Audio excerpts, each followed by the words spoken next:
Maverick News presents The Rick Walker Show. Defrag your mind.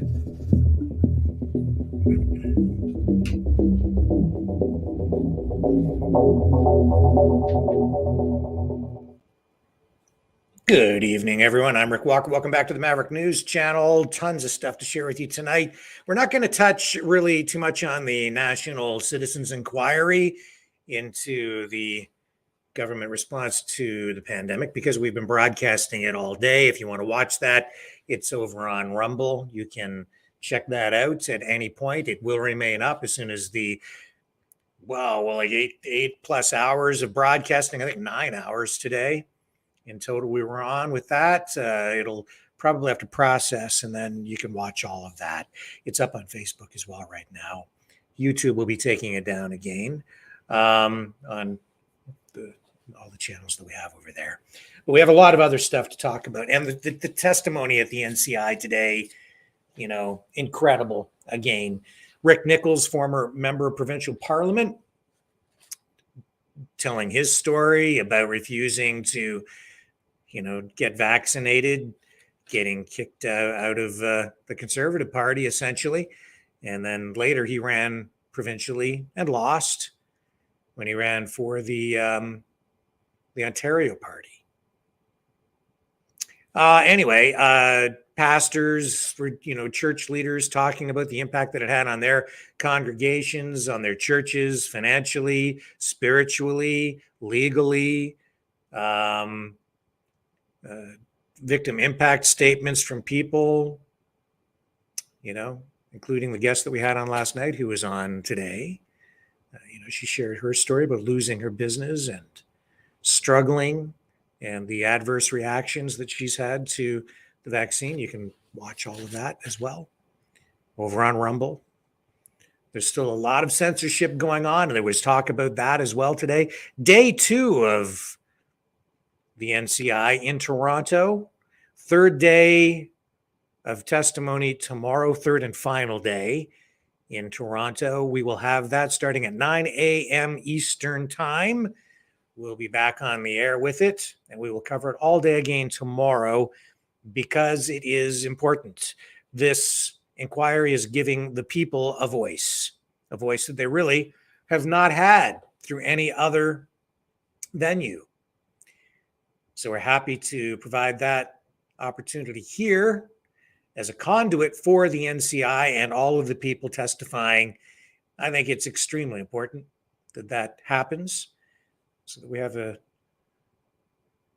documentation of the inquiry and spread the information as far and wide as we possibly can so that the truth gets out there. And this is truth. Every witness testifying is taking an oath, swearing to tell the truth, the whole truth, and nothing but the truth. And this goes far beyond the Emergencies Act inquiry, which was singular in scope, in focus. It was simply an exercise, a review to determine if the government was justified in using the modern version of the War Measures Act against its own people. Just over a year ago. And we all know what the outcome of that was. Justice Rouleau said, yeah, that was okay. But this is broader. This actually deals with the pandemic, with the vaccines, with the government response overall. It looks at the bigger picture, and it gives the people an opportunity to speak. And yet we are not seeing any government participation. No health bureaucrats there. They've been invited to participate, and they are not coming around to offer up any testimony at all. Their side of the story, I guess they feel, as being told that they control the narrative. They don't need to participate in this. This is just the people. I guess they figure they're in charge. They don't need to take part in the People's Forum. Well, I disagree. I think this is more important than anything the government has run. At the end of it, you'll get a report and recommendations. The government may follow those recommendations or not. Most likely, they'll put it on a shelf or simply deposited in the trash basket. But The truth will come out. It is coming out. Even the mainstream media that has been in collusion with the government throughout this has been called out during this inquiry,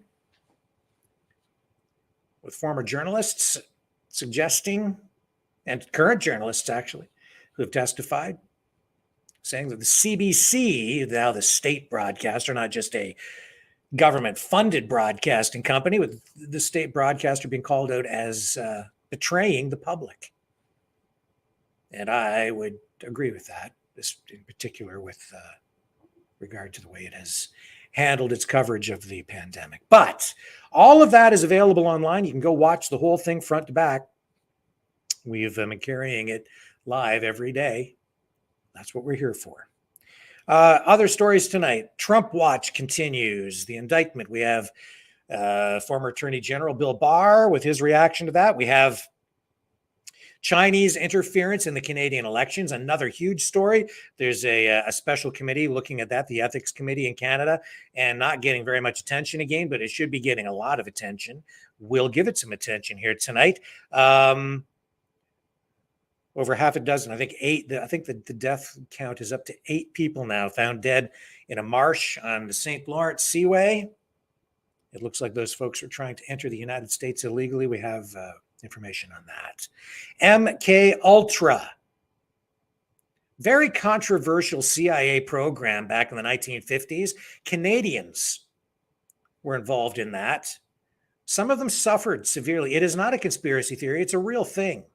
They were mind control experiments, and there is an effort to get a class action lawsuit going on that. The United States is seeking immunity from that. We're going to talk about that a little bit, and we have a special interview, a special show coming up on that next week, because there again, we have real victims of real improper conduct by a government agency, by government itself, and it needs to have attention drawn to it. And again, that is why we are here. A woman was approached by a man in a parking lot, and it is now going viral, the video about it. We're going to show you the video, and we'll probably engage in discussion on that. Rogers, Shaw, 2 huge media companies in Canada, merging. What does that mean for consumers, and how does that compare to what's going on in the United States? Also, the Premier of Alberta, Danielle Smith, in, I guess, in a big political fight, being targeted by her NDP, that's the New Democratic Party in Alberta, targeting her aggressively because of promises she made to provide amnesty to people who were charged during the pandemic under government lockdown orders and so on. There's a private conversation that was released to the public, leaked. Don't know how it got out there. I have some suspicions. I'm not too impressed with the way that kind of went down, from the way it looks anyway. So we may touch on that tonight. Vladimir Putin has a new foreign policy, and it flies in the face of this decades long, well, since World War II, this move for expansion of NATO and this liberal hegemony around the world, flies in the face of all that. Western dominance shall be no more if Vladimir Putin gets his way. It's another move toward a multipolar geopolitical reality. And I think he's going to get what he wants, because there are new alliances being formed out there between Russia and other countries. Pierre Poilievre, leader of the Conservative Party of Canada, reacting to the appointment of an interim ethics commissioner, which has, and this new ethics commissioner has direct ties to the Prime Minister, Justin Trudeau. Poilievre has a response to that, and also a response from Poilievre on what happened last night. The Liberals ramming through Bill C-11. That's their censorship bill. What does that mean? What happens next? We have all of that coming up for you. Plus, Joe Biden heads to Mississippi to talk about the federal government's, the U.S. government's commitment to assist storm victims down there. Stay with me. All of that coming up right after all of this.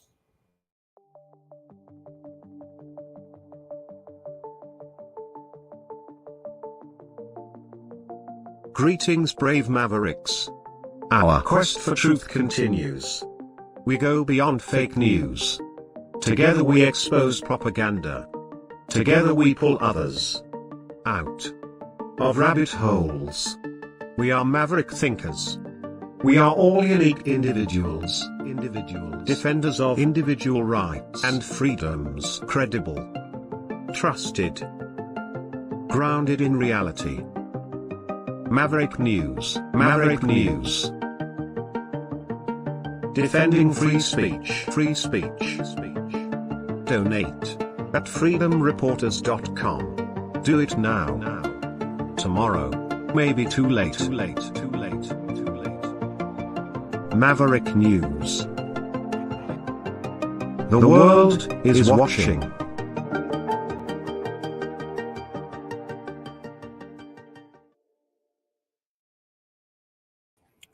Donald Trump, the indictment. Trump watch continues. And this is what's going on now. I mean, it's like minute by minute, blow by blow reality TV. You know, it's just kind of boring. This is what the mainstream media is doing. I mean, they're just, here's a picture of Trump Tower. I get it, to a point. Like, what are you supposed to show? But this is top news tonight for the mainstream media. Live outside Trump Tower, where nothing is going on. You know, and I know that they have, you know, huge security measures in place as they prepare for Trump to arrive next week. It looks like he will give himself up. He won't be arrested. We're told that he will not be placed in handcuffs.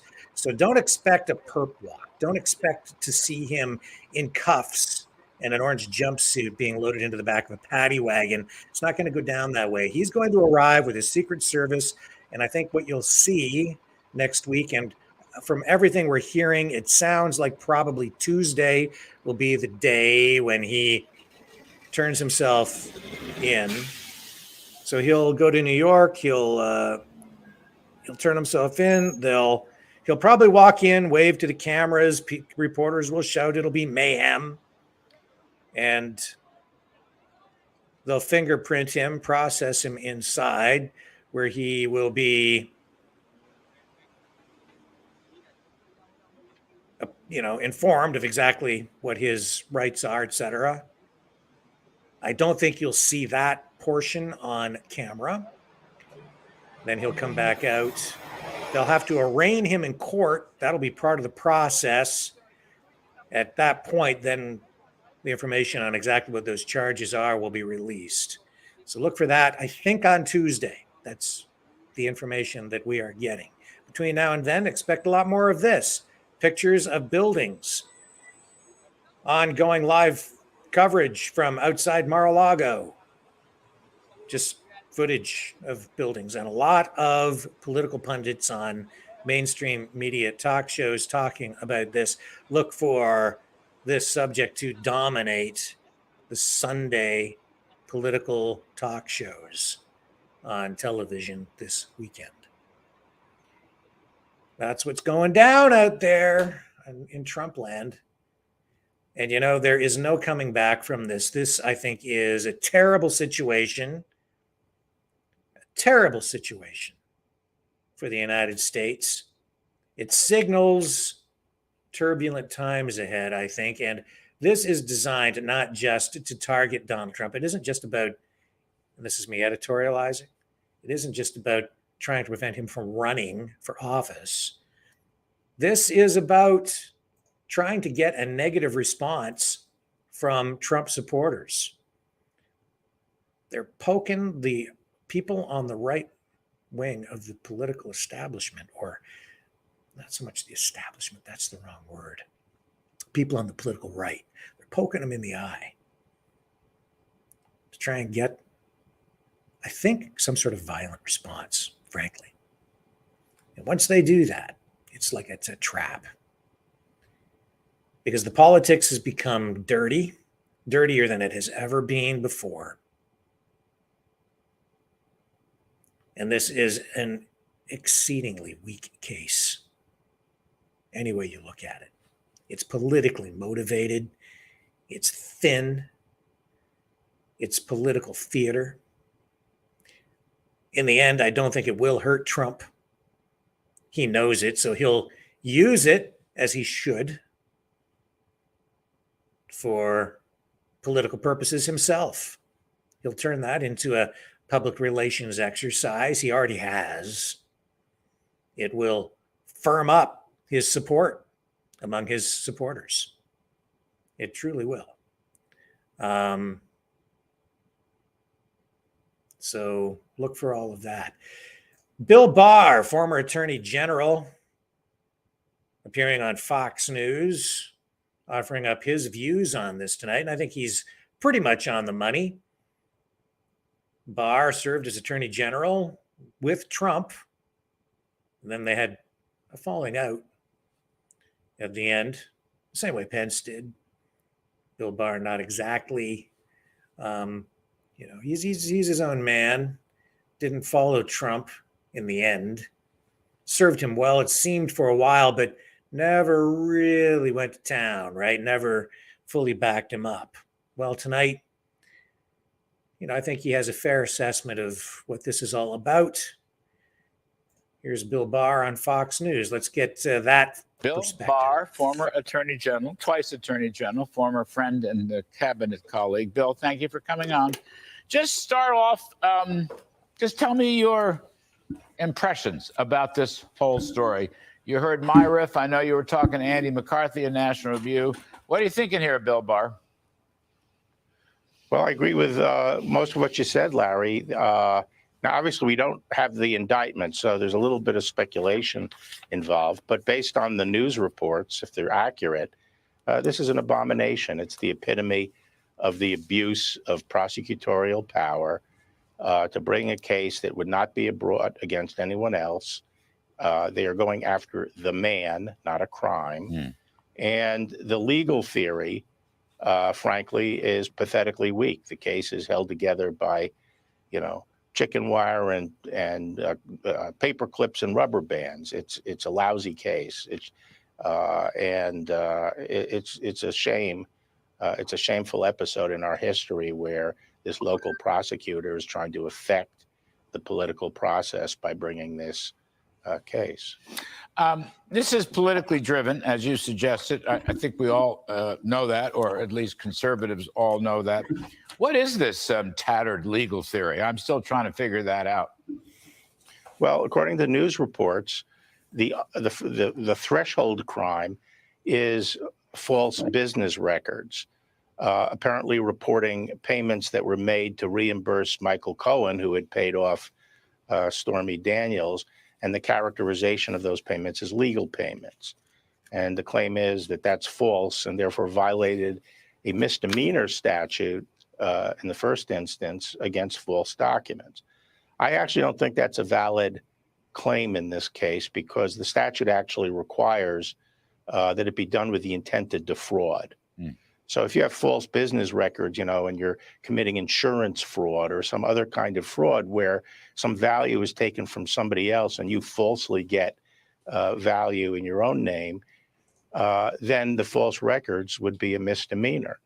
But I don't understand the basis for a fraud claim here. But then they take this misdemeanor, which also has a problem with the statute of limitations, and they try to shoehorn it into a felony by claiming that the reason the documents were falsified, was to cover up another crime. In this case, they're assuming that the payments were a campaign finance violation because they were effectively a contribution to the Trump campaign. I can tell you that's not the law. I don't think that's how the Justice Department would view it. It wasn't brought by the Justice Department during the Trump administration, but even after the Trump administration left, there was no inhibition on the Department of Justice to bring this federal claim if they thought it was valid, and it was never brought. So aside from that, I think it's quite clear under the law that payment, I'm going to call it hush money. I don't like that term, but payments of hush monies to keep, affairs or other things like that secret are not inherently unlawful. The question under the statute is, was it a campaign contribution? I think the law is quite clear it is not. And in fact, I think Merrick Garland, when he was a D.C. Circuit judge, wrote an opinion along these lines relating to Senator Craig, Larry Craig. But put that aside, under the statute, it would be a personal payment, a payment of a personal expense. And that is not a violation of the statute if it's the kind of payment that would have been made even apart from the campaign.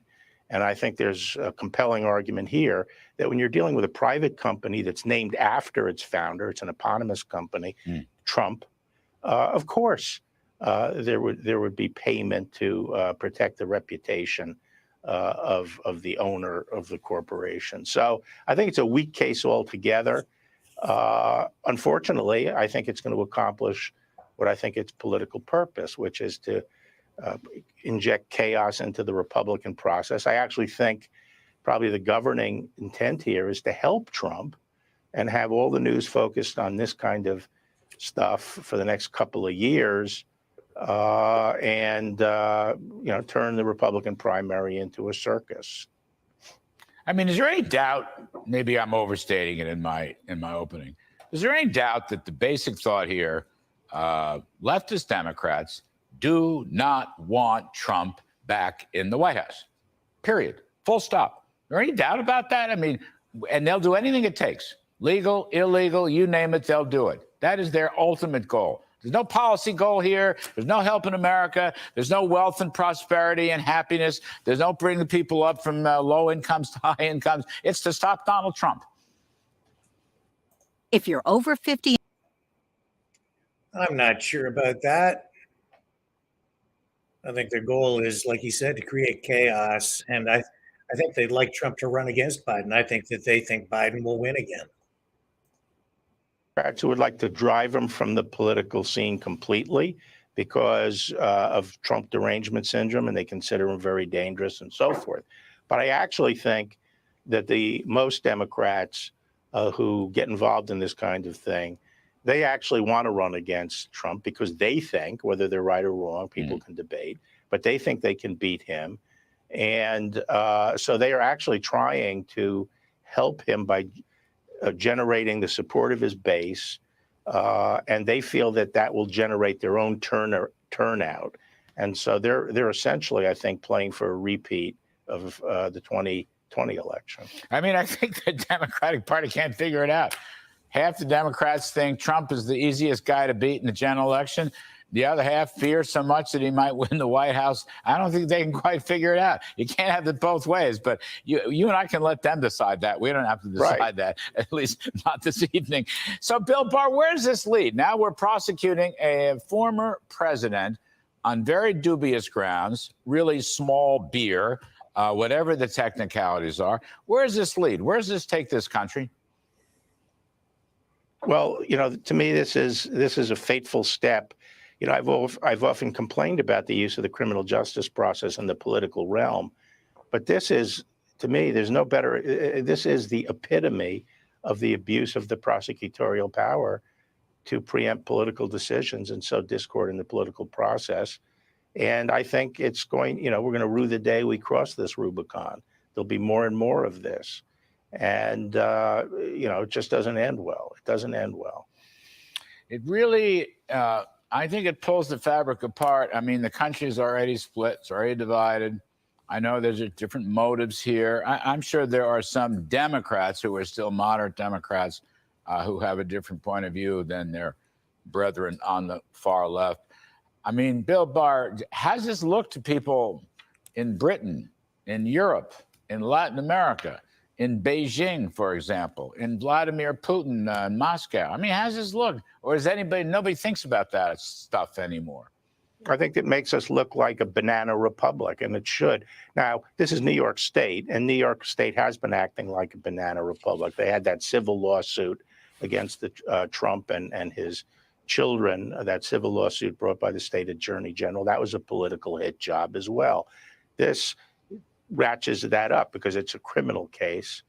And, these cases together, to me, mean the breakdown of the rule of law in New York State. How about the breakdown of the rule of law? How about the politicalization of the rule of law in the whole country, Bill Barr? That's been happening. All our institutions, Larry, are being politicized. All of them: the media, science, medicine, education, and people aren't doing their jobs in those institutions. They are pursuing a higher political agenda, and so they sacrifice what those institutions should be all about. And so we see that now with the breakdown of the rule of law, where people will decide cases not based on principle and not with a blindfold on, regardless of who it is who's in the dock. They are trying to use the law as a political tool. And Bill Barr, last question, because we're old friends and I always respect your wisdom. How in God's name can we stop this very bad trend and lift this country back up? Well, I always say we have so many problems, it can be daunting. But I know the first step back, and the first step back is the step you and I took back in 1980 together when we worked for Ronald Reagan, which is we have to win.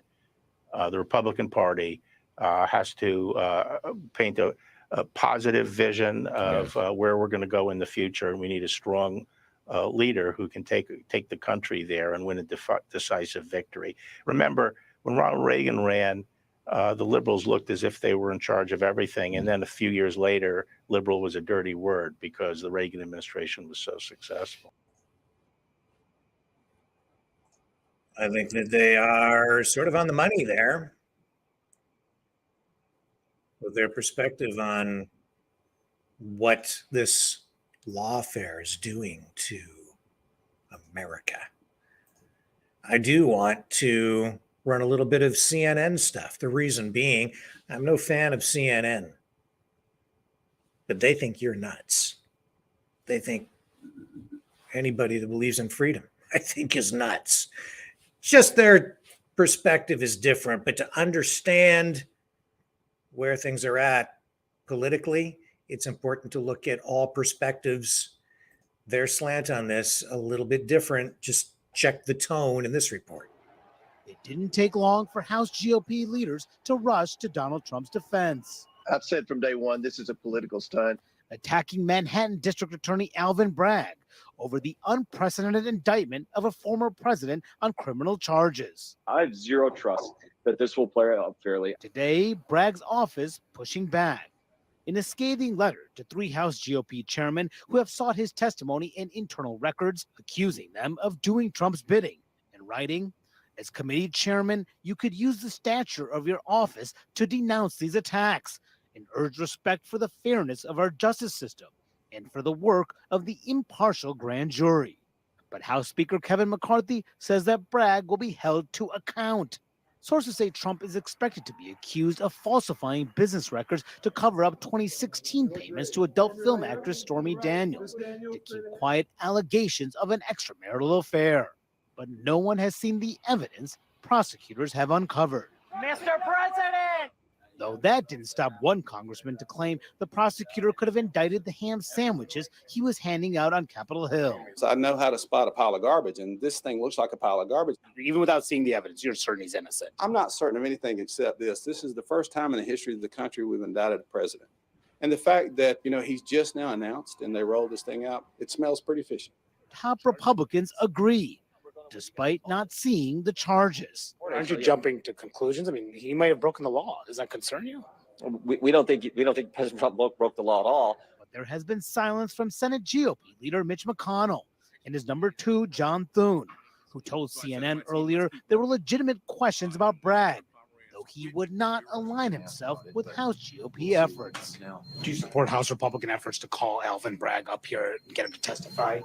I'm not going to get into what the House is doing there.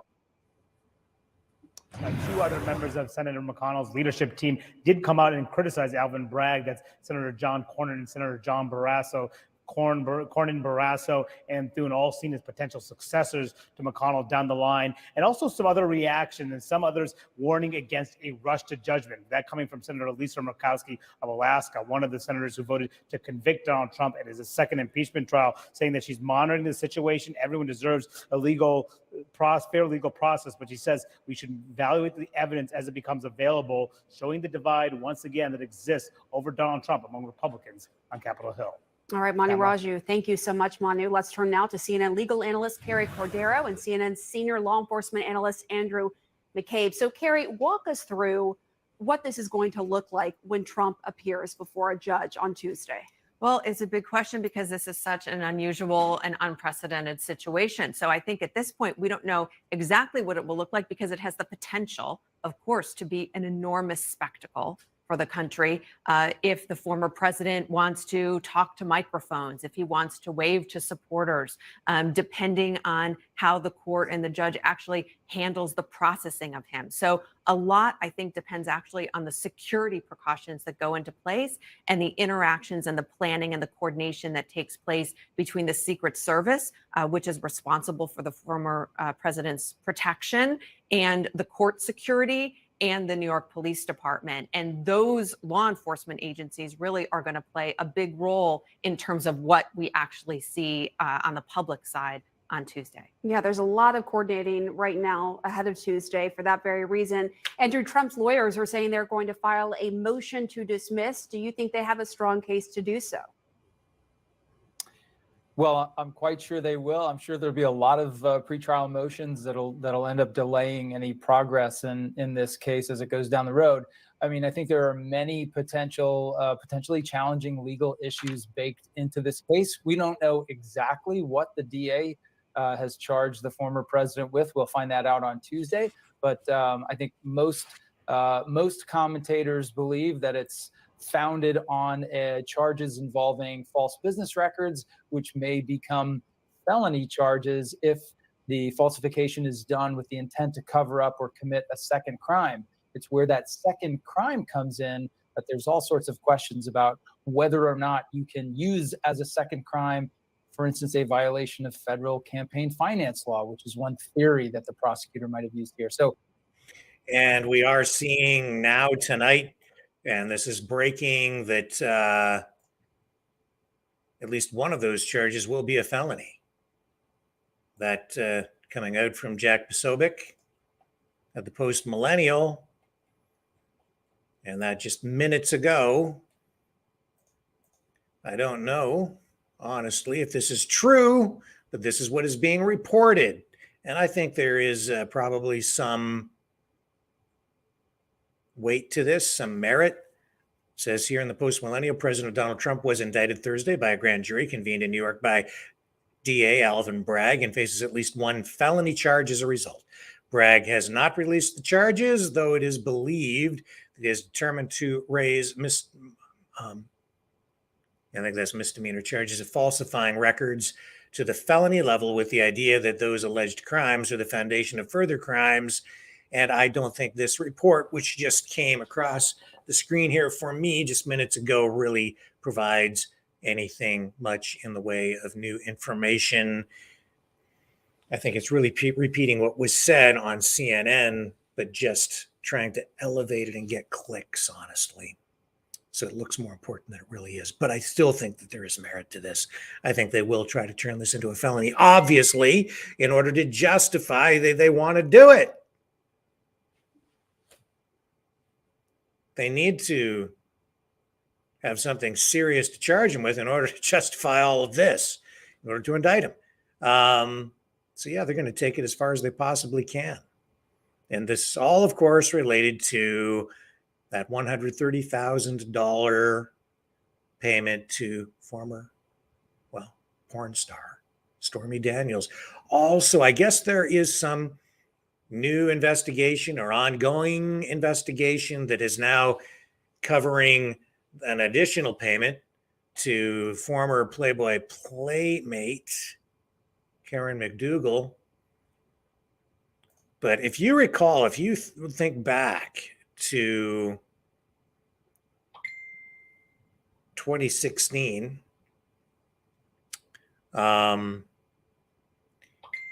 they interviewed McDougal, and she, you know, I think they thought they were going to get Trump with that interview with her, but she actually, I think she has feelings for him.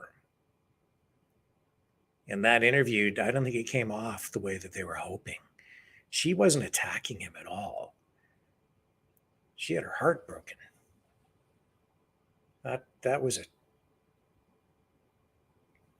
That interview with her didn't strike the tone that Trump's opponents were hoping for. That's why they don't keep wheeling her out. There's talk about looking at the paperwork on money that was given to her as well. But that was a different deal again, because they paid, as I recall, through the National Enquirer, a fee to her for the rights to her story. And they still own that. So she can't tell her story or sell it for a book or to a magazine or a media outlet, for a movie. They own it. And that's what they call a catch and release strategy. You pay for the rights and then they never published the story. But she did do an interview. And it looks like that was more of a romance than anything else. So yeah, it doesn't have the seediness to it that the Stormy Daniels saga has. And remember the award they gave Stormy Daniels? I think it was in New York City. That was bizarre. Who gets an award for that? Well, Stormy Daniels, I guess. Let's take a break. And when we come back, we'll dig into some other politics. I think I need to go scrape the scuzz off and have a shower between now and then. I'm feeling just a little bit slimy. Maverick News presents The Rick Walker Show. Defrag your mind.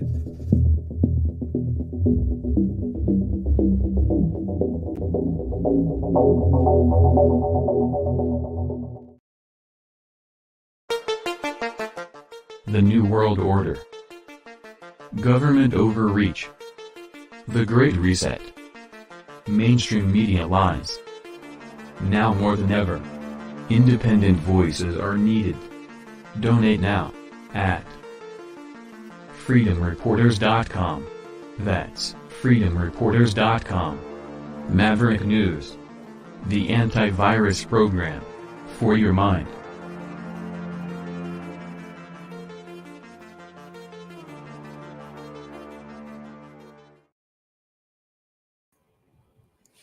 See this lady? She was in a parking lot. A man spoke to her. She made a video about it. Now it's going viral. We're jumping around here a little bit. This is not what I would describe as a traditional news story lineup. Normally, this would kind of be something you play at the end. But this, I think, is a statement on today, on where we're at in today's society. So I want to run this. And if we get to the phones later, maybe you want to comment on it. It's strange. Just listen to what she says. I'm literally shaking right now because I just had a man approach me in a parking lot and it went fine. And I'm going to tell you why it went fine and how to address it, because it was in a book I read and this is how you're supposed to address it, but it scared me. I'm literally shaking. So this guy, I am alone with my son, by myself, a woman, and a male approached me in a parking lot. He's, "Excuse me, miss," and I don't know why in the hell he was approaching me or what he was trying to do. And before he was probably 30 feet from me when he said, "Excuse me, ma'am." And I turned around and I literally yelled at him and I said, "Do not approach me." And he immediately started going in the other direction. And I just kept saying it over and over and over. I said, "Do not approach me. Do not approach me." And he, of course, got what the F, like he started cussing and yelling, like, what's your problem? And I looked at him and he actually then crossed a couple cars down from my car. He didn't come anywhere near me. He crossed a couple cars down from my car and was like, continuing to cuss and say, what's your problem? And I say, you do not approach women in a parking lot. I just kept saying, do not approach me. You do not approach women in a parking lot, like yelling it. No male should ever approach a woman in a parking lot, ever. No male should ever approach a woman in a parking lot. And if a male does approach you, you need to turn around and use the strongest voice that you can possibly use with them. Don't be polite. They need to literally screw off. No male should be approaching you in a parking lot.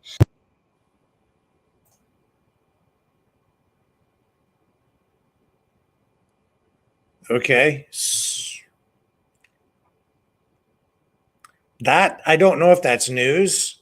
I guess it's reality. Is she serious? Is that real? Is that where we're at today?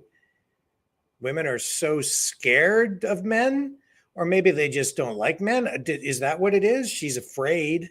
Is she afraid, or is she just, I don't, that's sad. A little bit disturbing and kind of weird to me. I don't know, man. Like it's weird, but you know, it does say a lot about where we're at today.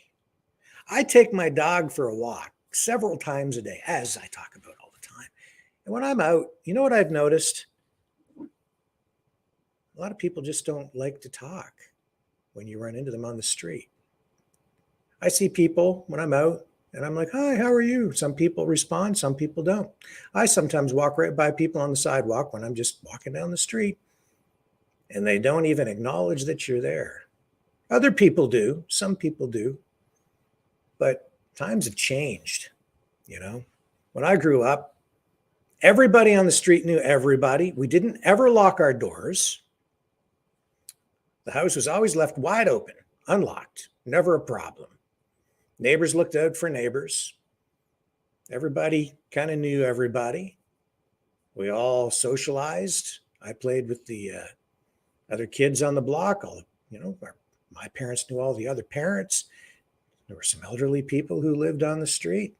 There was one guy across the street. We used to call him Old Fuddy Duddy. He didn't like kids. So if I was out playing catch on the front lawn and the ball rolled across the street or something, if it went on his lawn, boy, you had to be careful going to retrieve your ball. He'd yell at you. Well, too many people like that out there today. But that video, it's gone viral. A lot of people have a lot of things to say about it. It's unfortunate. Fear, politics, division. Maybe we're all part of a big psyop where they've divided us, divided men and women to the point where now that woman doesn't even want a man to come anywhere near her within 30 feet in a public parking lot. If he does, he gets that. Any comments out there about this?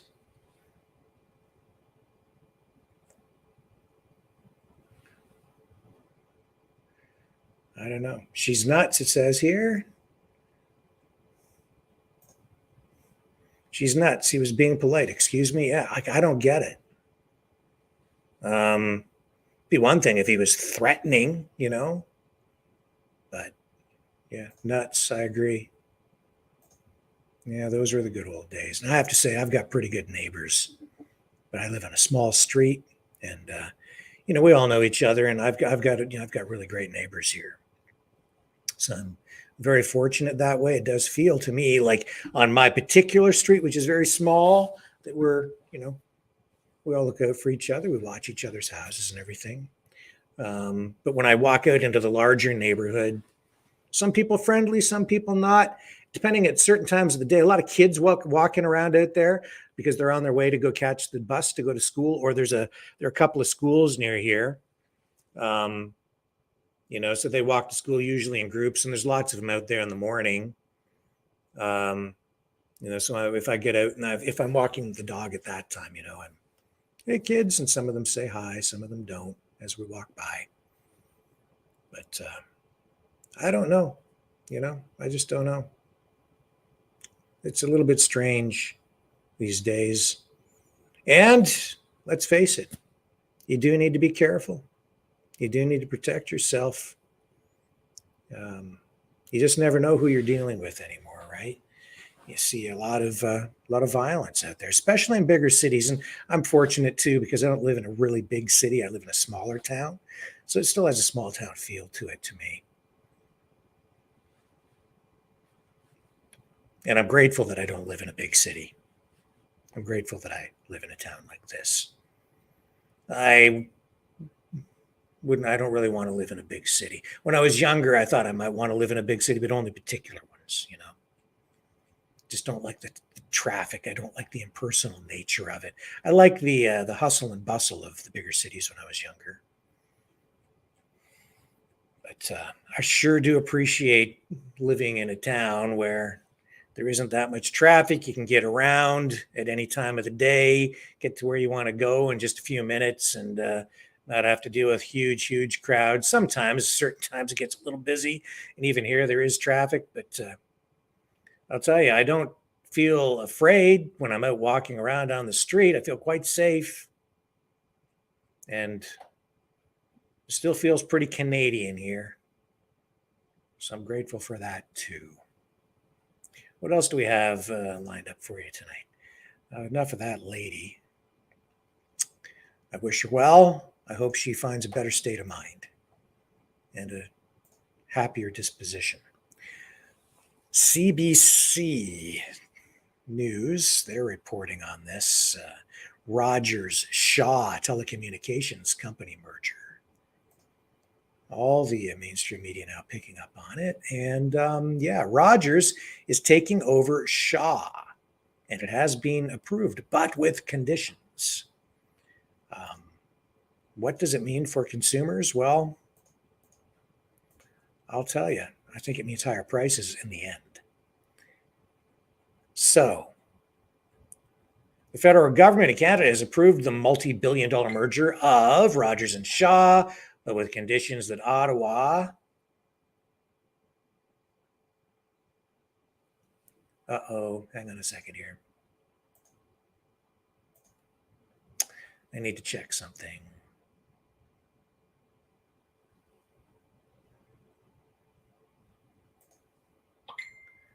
I need to make a quick change here. Hang on. Stay with me.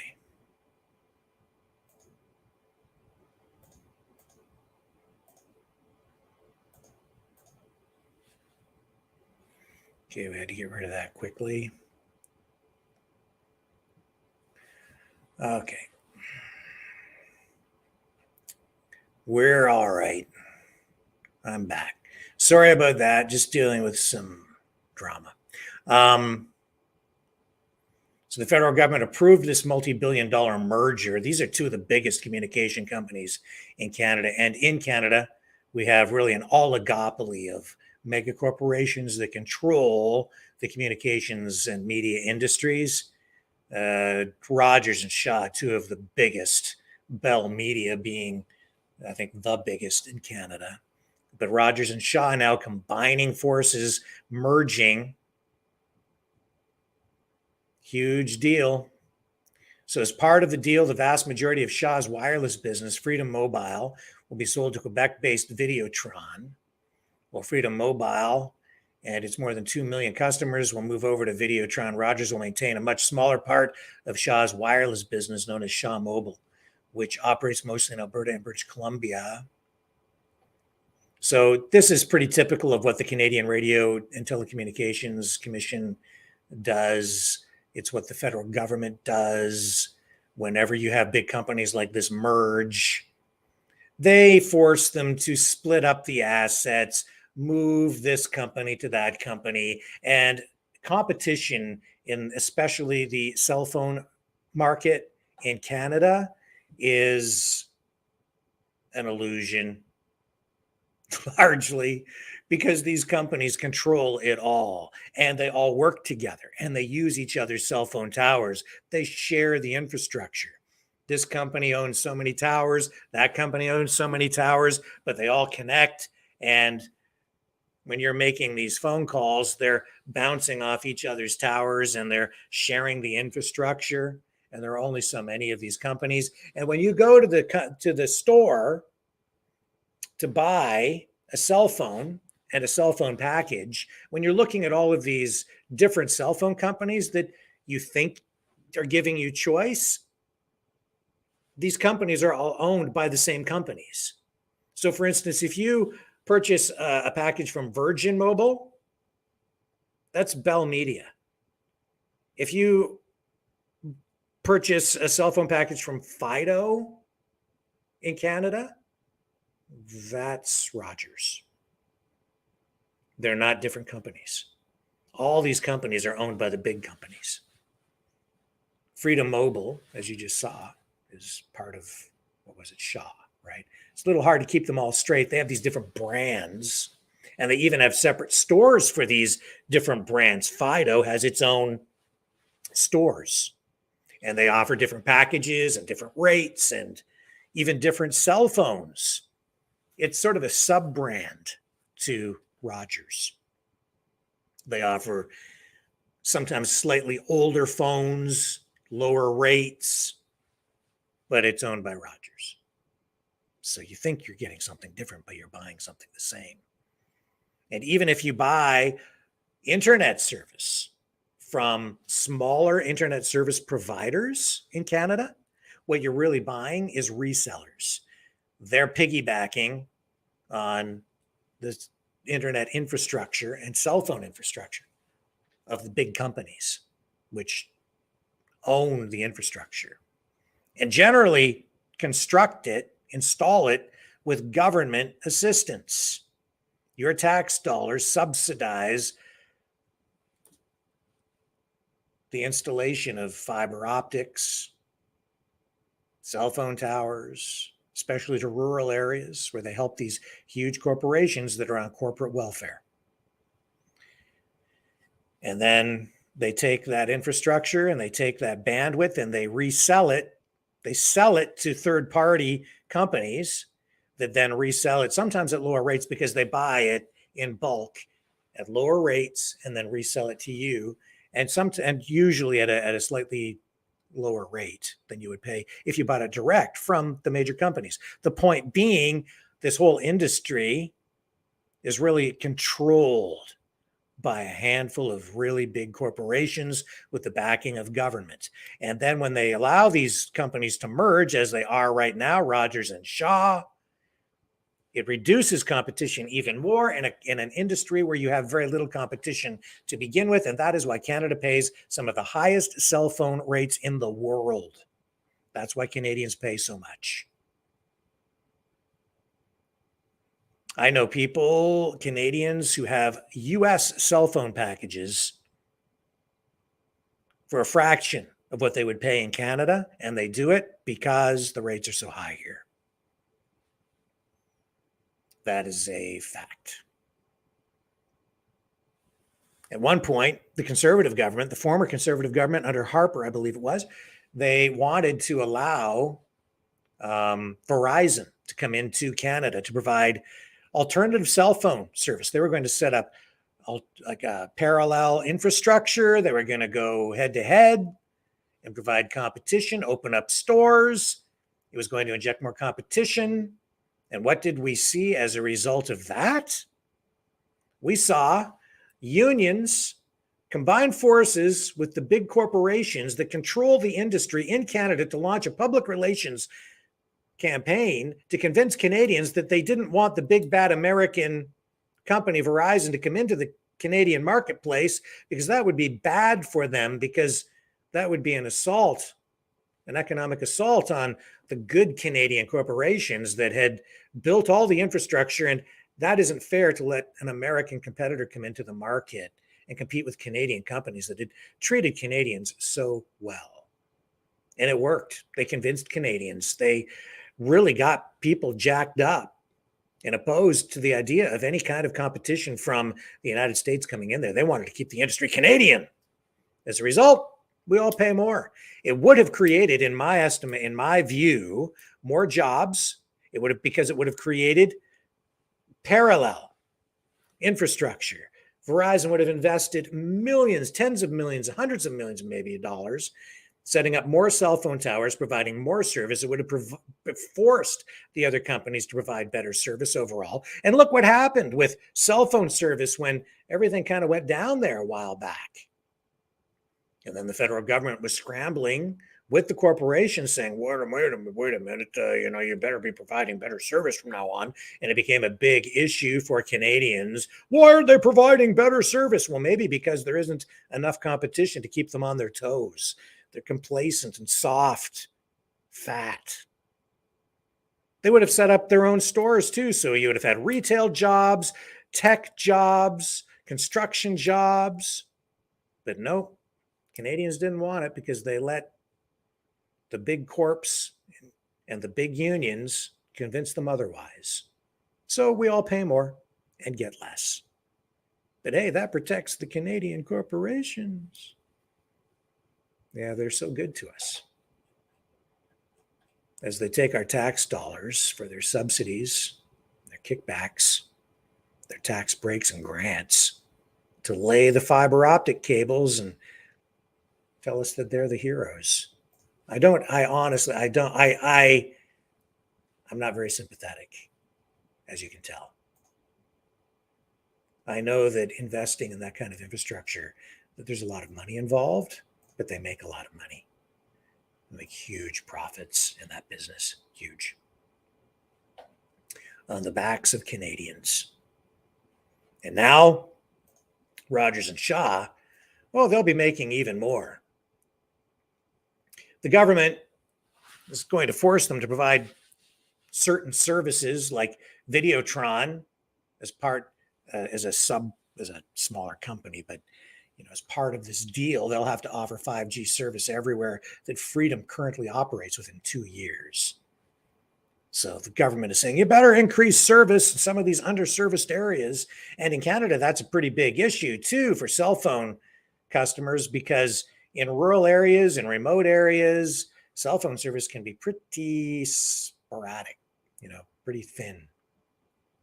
Canada's a big country. That is a big issue. That's part of the problem. But I think that's also, I think it was a misstep to not allow Verizon to come in here. And since then, it's been a deterrent to foreign investment in Canada on the communications front. Other companies don't want to come in here because they don't want to have to deal with that kind of public opposition to foreign investment. I understand why you want to keep it Canadian, but at the same time, I think consumers have to come first. And that service comes through competition, in my opinion. Videotron also has to offer service in Manitoba via MVNO and increase the data allotments for existing Freedom customers by 10%. Yeah, I mean, the data packages here compared to the US, they're super expensive here. So losing some competition. Well, Shaw's mobile business and its more than 2 million wireless customers will move to Quebecor. Rogers will take over Shaw's media and cable assets, most of which are in Western Canada. But the industry minister, Mr. Champagne, says that those assets are already subject to numerous conditions.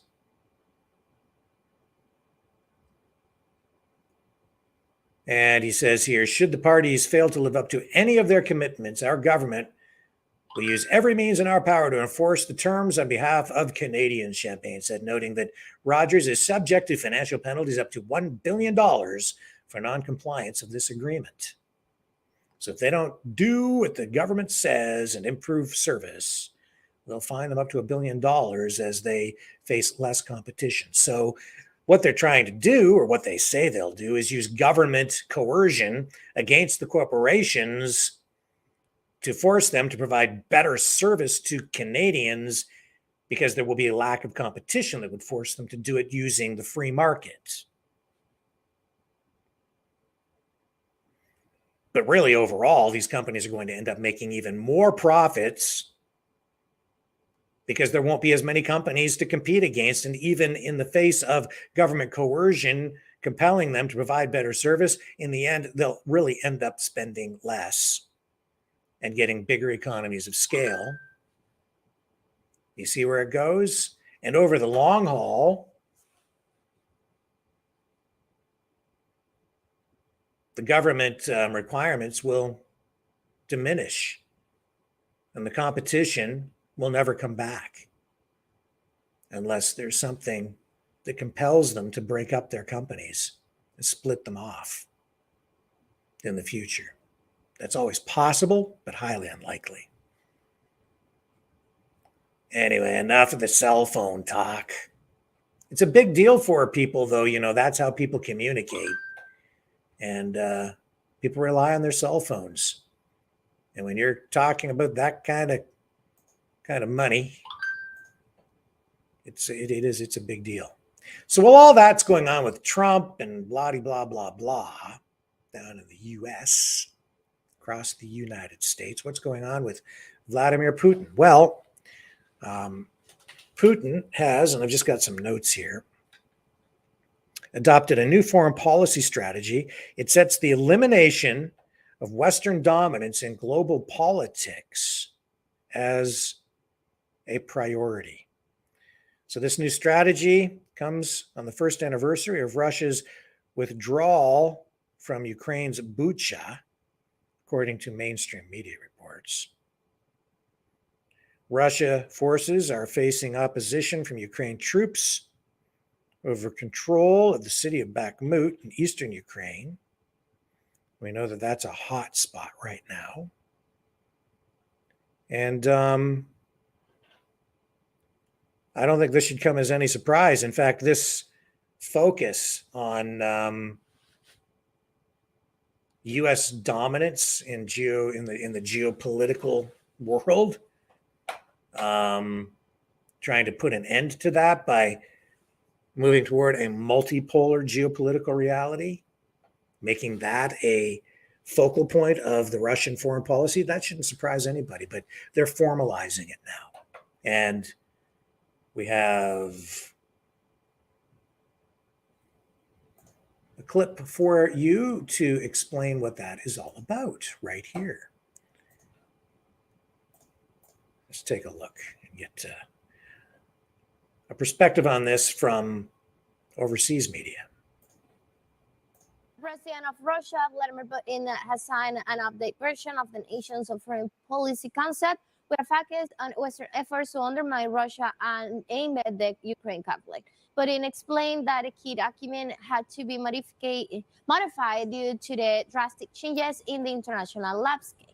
The move was announced on Friday during a meeting with top officials of Russia's Security Council. For his part, the country's foreign minister Sergei Lavrov gave the details of the new document, which states that Moscow will prioritize support for the integration processes within the framework of alliances in Latin America, Africa, Asia Pacific, and the Middle East in the pragmatic, non-ideological, and mutually beneficial manner.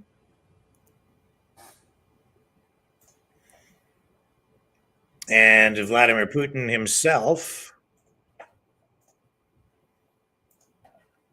had this to say. This is him addressing exactly this issue, his new foreign policy priority.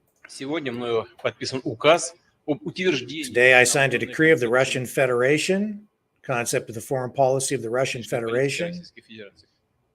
Cardinal changes in international life have forced us, he says, to seriously adjust key strategic planning documents,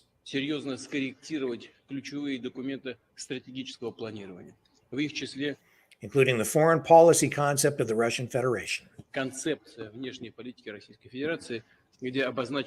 which outlines the principles, tasks, priorities of diplomatic activity.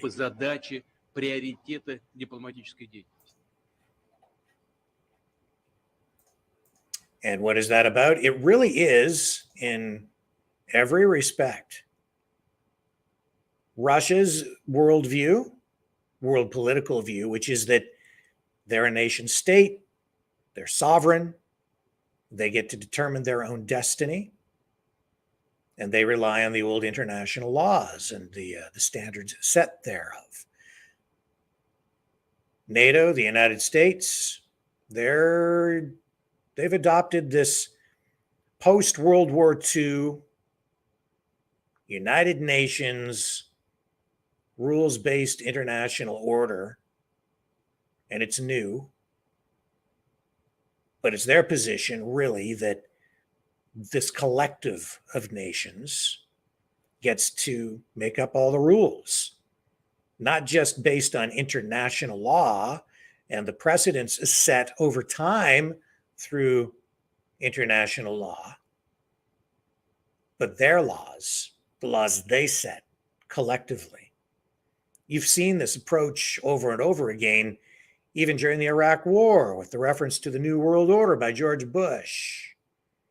And they form a coalition, right, of allied countries to do the things that they want to do and find justification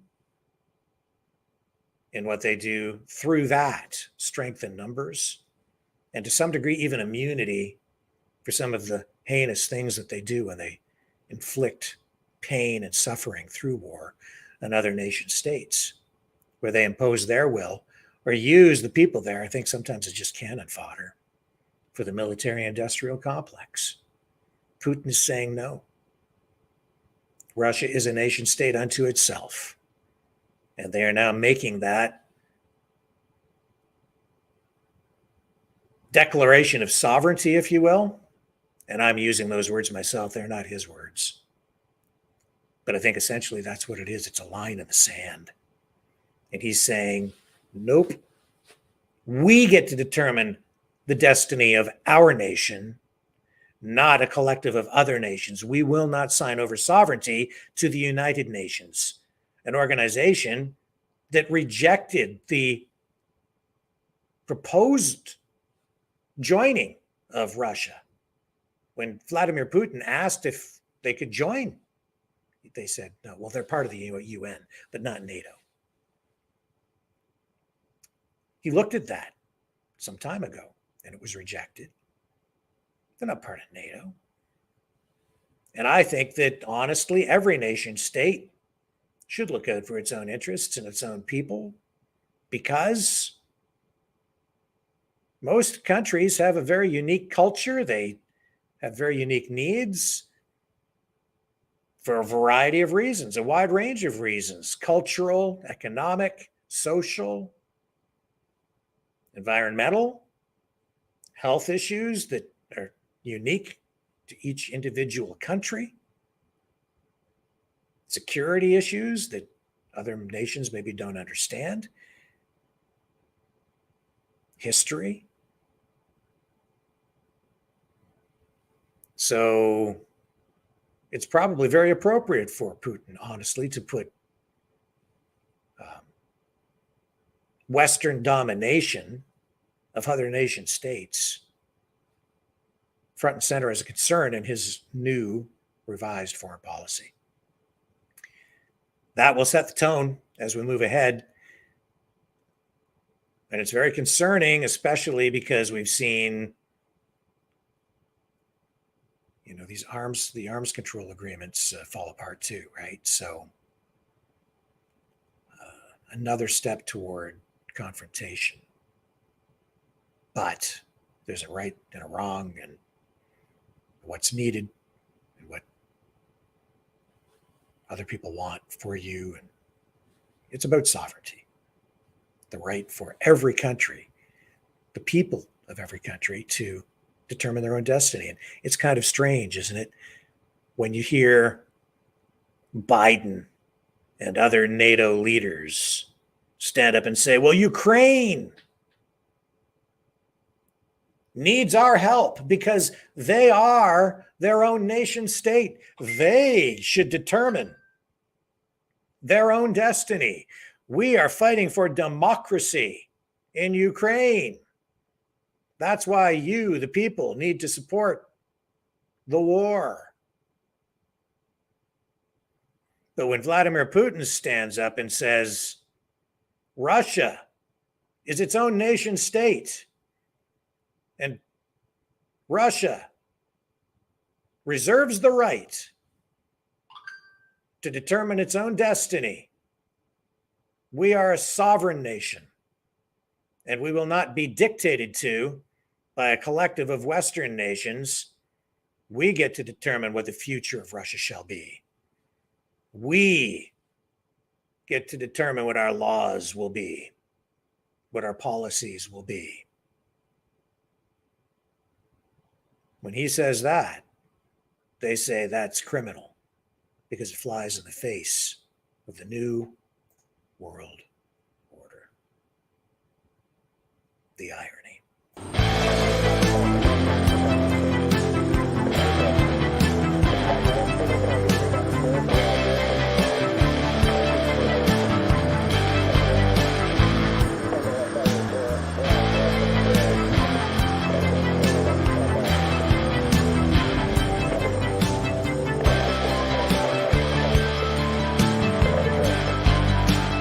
Maverick News.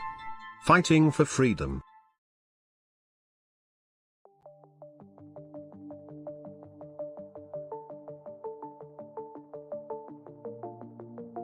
Greetings, brave Mavericks. Our quest for truth continues. We go beyond fake news. Together we expose propaganda. Together we pull others out of rabbit holes. We are maverick thinkers. We are all unique individuals, defenders of individual rights and freedoms, credible, trusted, grounded in reality. Maverick News, Maverick News. Defending free speech, Donate at freedomreporters.com. Do it now. Tomorrow may be too late. Maverick News. The world is watching.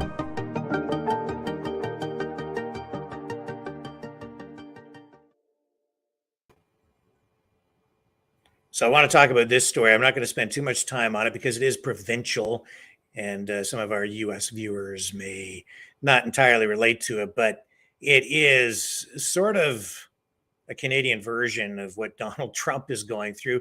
This is Premier Danielle Smith, Premier of Alberta, leader of the United Conservative Party out there. And she is heading into an election. Their main opponent, the New Democratic Party, which is pretty far left socialist. Well, she was campaigning to become leader of the party and the premier. She was making promises to, I guess, provide amnesty or look at providing amnesty for especially, well, for people who were charged under pandemic measures, pandemic rules, especially pastors who were arrested.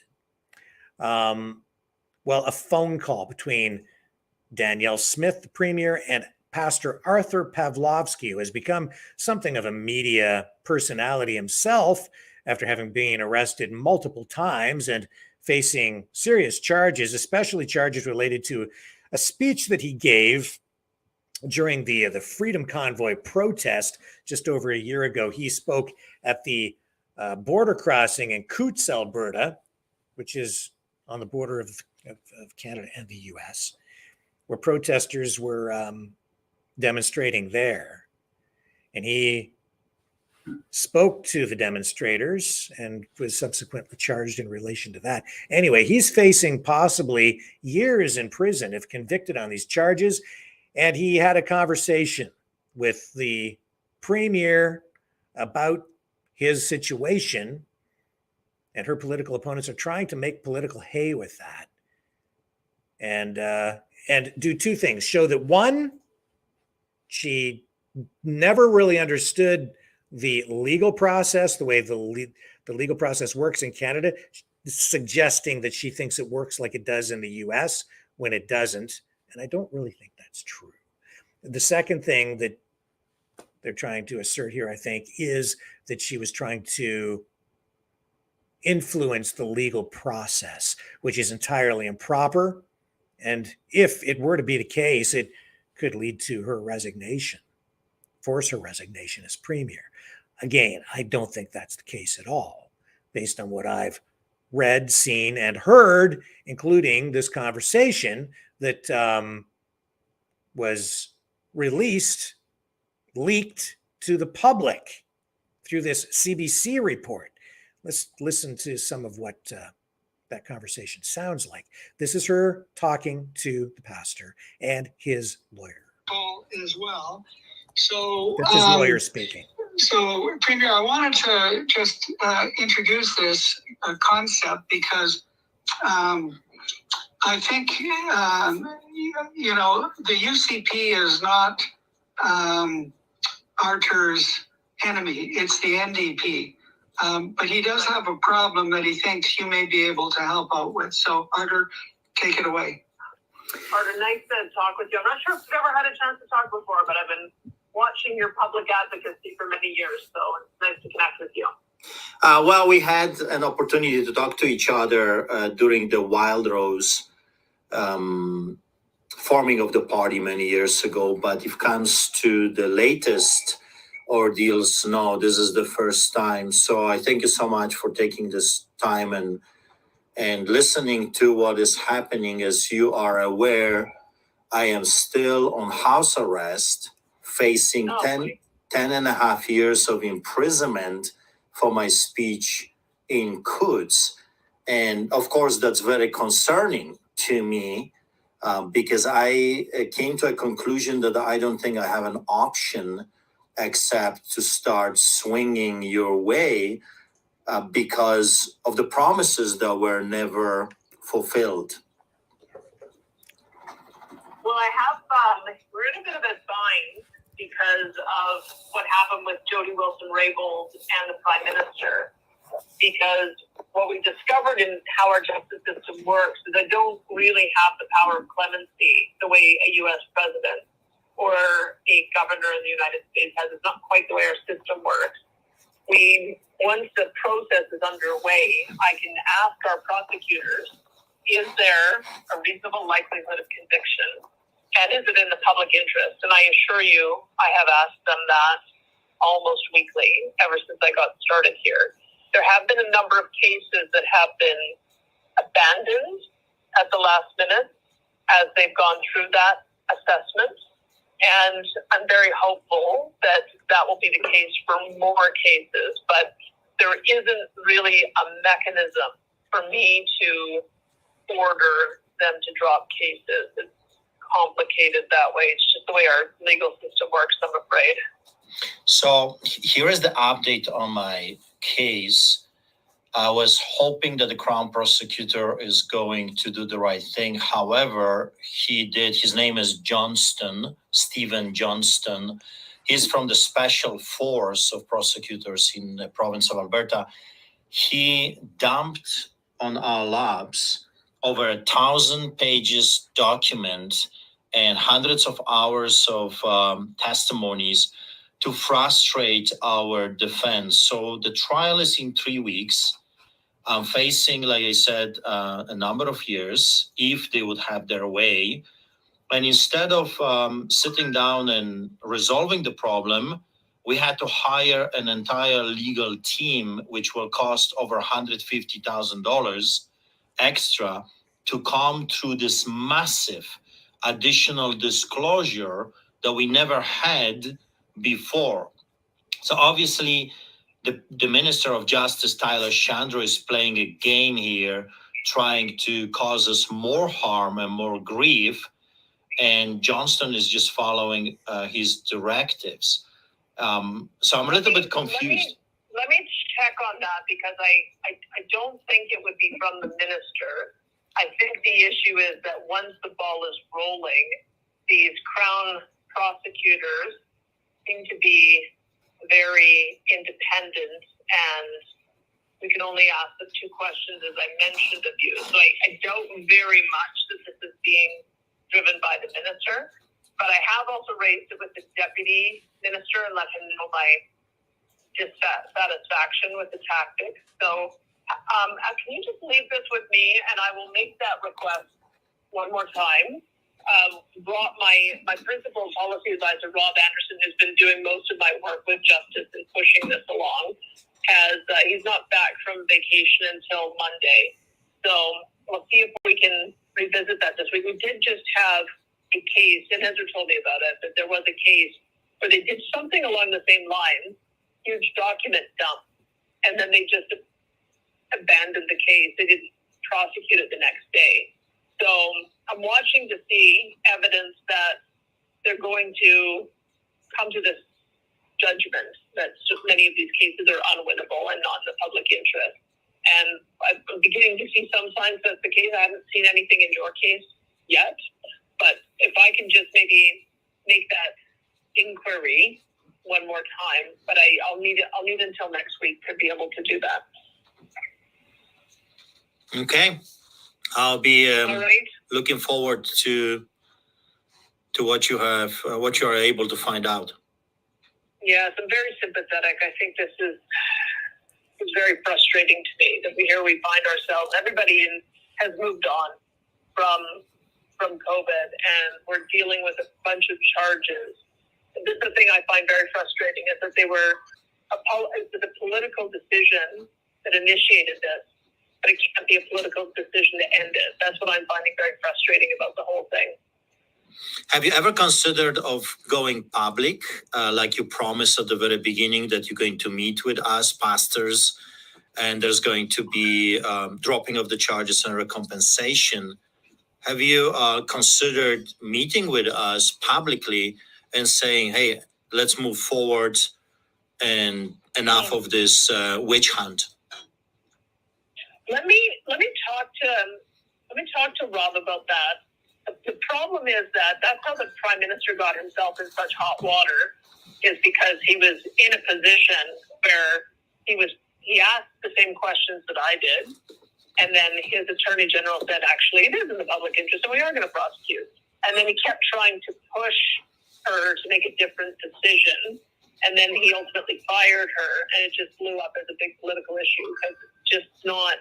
We just have these conventions in our system, so I am trying to stay within the lines of asking them the appropriate questions. And the further we get away from the original decisions, the harder it is, in my opinion, to make the case that this is in the public interest or that there's a reasonable likelihood of conviction. So let me talk with Rob. I do rely on him since he's a lawyer. I do rely on him to give me some sound legal advice to keep me out of the ditch. So I don't want to commit to anything until I know what is actually possible. It's unfortunate that I didn't understand the limitations. I thought we probably had the same power of clemency that they did in the U.S. I can understand we have a lot more limitations. I'm not a lawyer by training. And that's, I can tell you, it's been very frustrating for me over these last few months because you're not the only one. There are many others, doctors as well, that I'm fighting this internal battle on too. But I was contacted by a lawyer, Leighton Gray, if I remember correctly, and he told me that he advised you that there is already a victory in the court with NDPers when they brought the masking. And based on that victory, you can stop the prosecution immediately based on the judge's decision. And he said in that circumstances, you would walk out as a hero without taking a political hit because you would rely on the judge's decision that has already been made. No. So let me get Rob to listen. Sorry, we've just had sort of these competing days off. So I was away, then he's away, and I'm back, and he's not back yet. I did see that I had received a note from Leighton in December. So let me see what I can do to run that by somebody who has kind of some legal training, and I'll see, because I can't quite figure out how I would use that, but maybe it'll be a bit more clear if I run that through with Rob. So just give me a few more days to circle back on this, and maybe Dr. Modry can connect us again next week. Okay, so I just point out one thing as well. I did see that communique from Leighton as well, and it did seem as though that there was precedent that you might be able to rely on. My only suggestion would be it might not be a bad idea, Premier, to connect Rob and Leighton together. Okay. And I think that would be quite helpful. I think in this because like Arthur has just said, and you have, or you said, there are many others that are caught up in this, and I think there's a number of physicians that would love amnesty as well. Fantastic. Let me circle back on that. As I said, Rob, I think is back on Monday. So, sure. And we just had a very busy fall session. So let me see what I can do because I had hoped that some of these would have been vacated by now, and I'm sorry to hear what they're putting you through. So, Dr. Modry knows how to reach me. So we'll do this. We'll do this again when I've had a little bit more chance to talk it through with Rob. Okay. Thank you for your time. Thank you, Dr. Appreciate it. Thank you. Don't go away yet, Danielle. Okay. Arthur, I don't think is on the call, but let me do this. Let me hang up and call you right back. Do you have time to link in with Randy for a minute? Randy Royer? The end. I don't think she said a wrong thing. She told him she can't intervene or influence the process dealing with his particular case. End of story. She can look at it. She made no promises. And I'll tell you, politics is a blood sport. Dirty, dirty business. How did that recording get leaked? 3 people on that call. The Premier, Pavlovsky, the pastor, and his lawyer. 3 people. 3 people had access. Who released that to the CBC? And why would they do that? I don't know. But I can tell you it's probably not the Premier. The extended phone call with the Premier was not offered up as far as I know, so it seems unlikely it was the lawyer. The lawyer releasing it, leaking it to the media probably would be very risky for him. Might even be a legal issue for him because it could put him in jeopardy, I think, with regard to his obligations to his client. It seems unlikely it would be him. And there's a third person that it might be. Why would that person do it? Interesting. Very interesting. Politics, the way it's being played out right now, speaks volumes to me. Don't judge people by the political facade that they wear. Don't judge political and public figures based on just what they say. Judge them by their actions.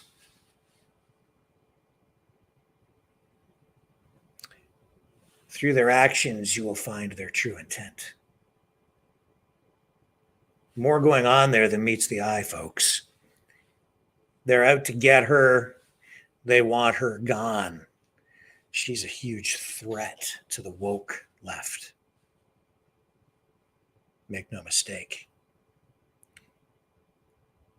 They're trying to make political hay with that, score some dirty political points. But I'll say this, I don't think she said a wrong thing. She's not in the weeds there. It sounds like there's something there, but there isn't. Legally, I think she's on solid ground. She's quite within her rights to look at things. She made no promises. She's only asked the 2 questions which have been deemed to be appropriate, as far as we can tell. And it is not wrong or illegal for her to ask those questions even weekly. She's the Premier. And no question there was politics involved in the implementation of these pandemic measures to begin with. The charges that were laid were as a result of all of that. So there were political influences in play when the pastor was arrested. And we don't have all of the information surrounding his case because it hasn't gone to trial yet, or his cases. I'm very interested to find out what all of the information is on his cases. And I would like to know exactly how he reacted, what he said when he was arrested. I'd really like to know the kinds of things that he said when he was in jail. I see commonality, a thread that runs through a lot of these cases. And sometimes things are not as they appear to be. I think in this particular case, Danielle Smith is the victim. She was targeted. Beware. Beware. Danielle Smith is in a pretty tough spot. She's got a hard job. Yeah, she made some promises. Now she's in power. It's hard to keep some of those promises because now she's facing political reality. But overall, I think she's still doing a pretty good job. Doesn't help when somebody's got a knife out or some people have knives out and they're sticking them in your back. Hear what I'm saying? Don't go away. Fighting the Great Reset. By leading the Great Resistance.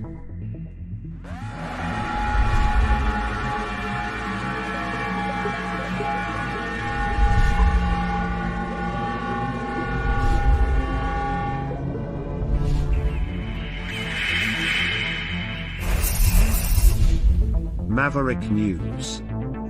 The antivirus programs for your mind.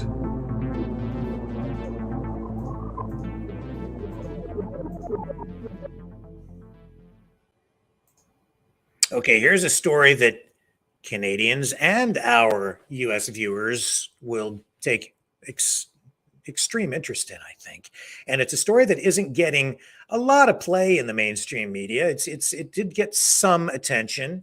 This is about the MK Ultra mind control program that was run by the United States government and the CIA secretly back in the 1950s and the 1960s, really from the 40s right through to the 60s, but heavy duty in the 50s.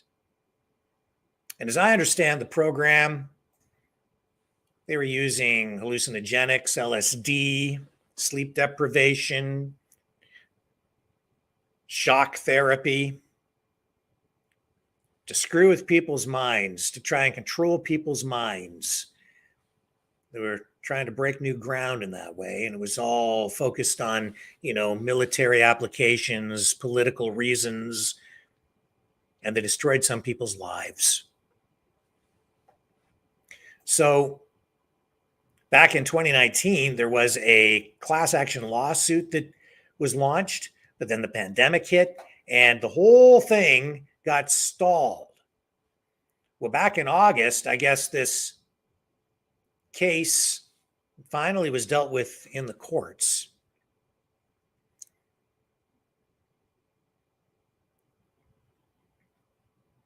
And the US government successfully argued at that time that they should be granted immunity for the experiments that were done on Canadian soils as part of the MK Ultra program. So the US government did successfully argue in the Quebec Superior Court that the country couldn't be sued for the project MK Ultra, which was allegedly funded by the Canadian government and the CIA at the time. US lawyers argued that foreign states had absolute immunity from lawsuits in Canada between the 1940s and the 1960s when the program took place. This is a one of the stories that was done this week on this by the Toronto Star. Other mainstream media outlets did pay attention to it as well. Survivors and their families of those experiments, which took place at Montreal's Allen Memorial Institute, are appealing the decision. So on Thursday of this week, a lawyer that represented the United States government told the Quebec Court of Appeal that the United States should be immune from prosecution and that any lawsuit against the US government should be filed in that country.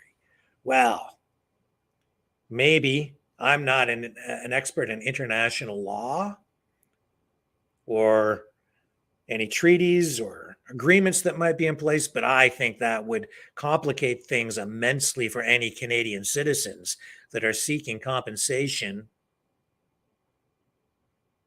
because of this government-funded mind control experiment that literally destroyed some people's minds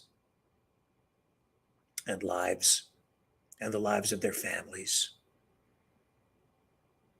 What rights does a Canadian trying to sue the US government have in a US court? None, probably. Very few, if any. Good luck. I don't understand the decision that was made back in August, honestly, that said that that supported the position that the US government should be given immunity to this. So next week, we have a special program coming up. We have the daughter of one of the victims of that program. She will be on this program to tell us what happened to her dad, what happened to their family, and to explain what's happening with the legal process. A true tragedy. The other thing that makes it tragic is it was kept secret for a long time. And because it is so bizarre, so strange, that when you talk to people about it, most people are not even aware. And when you do tell people about it, they think it's a conspiracy theory. But it isn't. It really did happen. And you can see that they're dealing with it in the courts right now. It's a real thing. And the people who are hurt by this, again, in my opinion, they need help. They do deserve compensation. What they were doing to the people was horrific. And I think it laid the foundation for a lot of what's going on today. The psychological manipulation that we've been facing as a society. Even during the NCI hearings this week, just yesterday, Dr. Robert Malone talked about fifth-generation warfare when he testified in Toronto at the NCI hearings. And he talked about mass formation psychosis. He talked about the use of social media, in particular Twitter.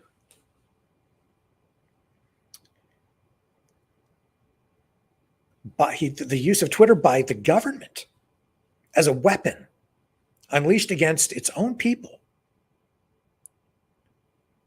to get people to respond in particular ways and get people to do what they want.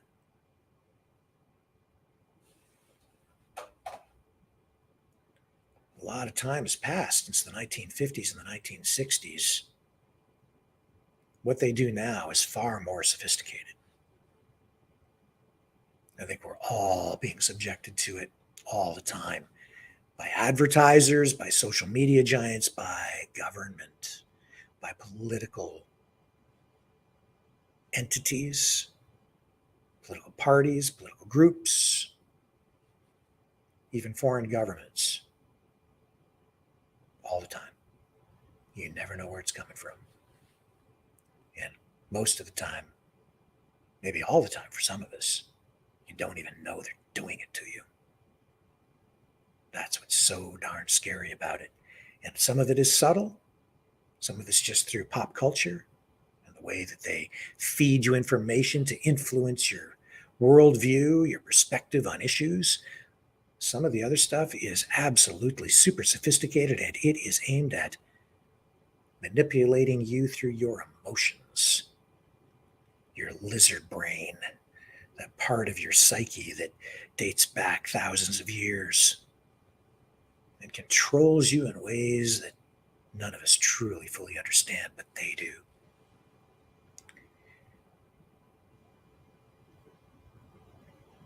So I look forward to the conversation with our special guest next week, who will be here Tuesday night.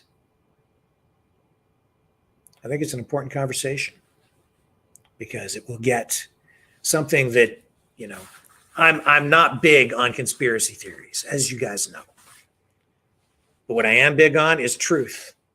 And when there's something like this that is that important, I think it's, you know, I'm looking so much to that conversation because we're going to be able to deal with something as obscure within our culture and our history and our political sphere and our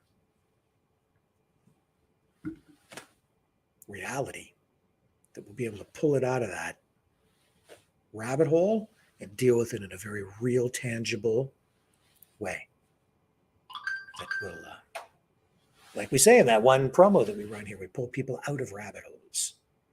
So we'll be able to deal with this in a straight up fashion and give people the straight goods on it from someone who's actually been living through it since childhood. So really looking forward to it. Stay with me. More ahead right after this. We are Mavericks. We say no to the Trudeau and Biden New World Order. And to bugs. Because bugs are creepy and gross. And people should not eat bugs. Maverick News. The world is watching. Hey, no! To bugs!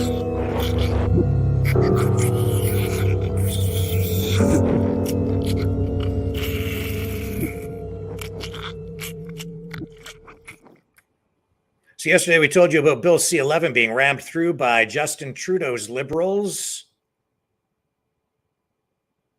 in the House of Commons. They stopped debate on it, jammed it through. So what are we getting from Pierre Poilievre, the leader of the Conservative Party of Canada, the leader of the official opposition? A little bit of political theater, social media theater, but warranted, I think. So yeah, we told you about it last night, and then it actually happened. And we've got this follow-up now with this video of Mr. Poilievre talking about Bill C-11, the censorship bill, explaining what happens next. All right, everyone, we've got some bad news. The Liberals in coalition with the NDP and Bloc have just passed the censorship bill out of the House of Commons. I'm here with the great Rachel Thomas, who's been fighting against this censorship bill all along. The good news is that the fight is not over. What happens next? Well, what happens next? It goes back to the Senate. They will have to debate it there and determine whether or not they want to fight for the amendments that they felt were necessary to begin with. If they decide to amend it, of course, we'll see it back here in the House of Commons. If they decide not to amend it, then unfortunately it will go forward and become legislation. Okay, so this is the way it bounces to the Senate. We have some real free speech warriors there, led by Leo Vassakis, a great Spartan warrior who held the thing up in the Senate for almost a year, a good part of a year. He's going to go back to the Senate right now. He's going to fight like hell to stop it from passing it. If it does pass, though, then we're going to look for other ways to challenge it and fight it. We're going to fight against the CRTC to make sure that we limit their ability to censor what we see and say online. And we're going to have some creative ideas to help you go around liberal censorship. One of them is by signing our petition now. Not only will that add your voice to the fight for free speech, but it will allow us to go around the censorship and contact you directly. What do you think? Yeah, absolutely. And I think it's so important for Canadians to have their voice heard on this as well. It can be heard. Because we do know that this bill is all about censorship, and we know that the government is putting control in the hands of the CRTC, and they're going to determine what gets posted, what doesn't, what gets seen, what doesn't, what gets heard, what doesn't. Canadians. And they have to win. You can hear in the background a bunch of Bloc Québécois and NDP members celebrating the fact that they're going to be able to censor what you see and say online. This is the kind of sick thinking that we have among the three woke parties. They're celebrating that you're going to have a limited voice. The good news is we're going to fight back. We might lose the battle, but we're going to win the war for free speech in this country. We're going to put you back in charge of your life. We're going to make this the freest country on earth. It's the common sense of the common people united for our common home. Your home, my home, our home. Let's bring it home. So not over, not by a long shot.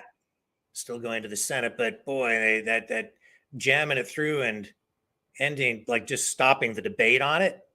That not cool. We're getting dangerously close to having that censorship bill passed, and that will have a direct impact on what you are allowed to see, how the algorithms on the internet work, where programs like this will end up in the search rankings. They'll push us down even further. In fact, they're already doing a lot of that. They're making it more and more difficult to find this program online. They're hammering on us and all the independent media. If you're mainstream media, you get preferential treatment by the social media companies, and the government will compel the social media giants to do just that, push them up to page 1 on the search engine rankings, regardless. They'll prioritize that in the algorithm, give priority to the mainstream media, and suppress the independents like this channel. So we'll have a direct impact on what we're doing here right now, tonight.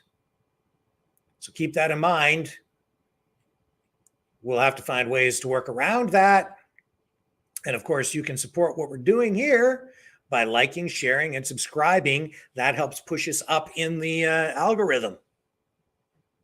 It forces the system to recognize us because it says, hey, a lot of people are liking this. A lot of people are watching and they like what they see. It tells their computer systems to push this channel up in the algorithm.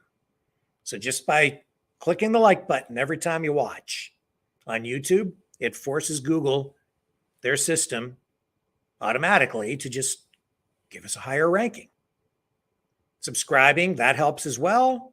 Hit the notification bell so that you receive notifications whenever we post new videos, although they don't always send them out because they try to suppress it that way too. But that's the way every independent media outlet is treated. But it does help. So if you would consider doing that, we'd greatly appreciate it. Also, look at subscribing over on Rumble. We're growing over there.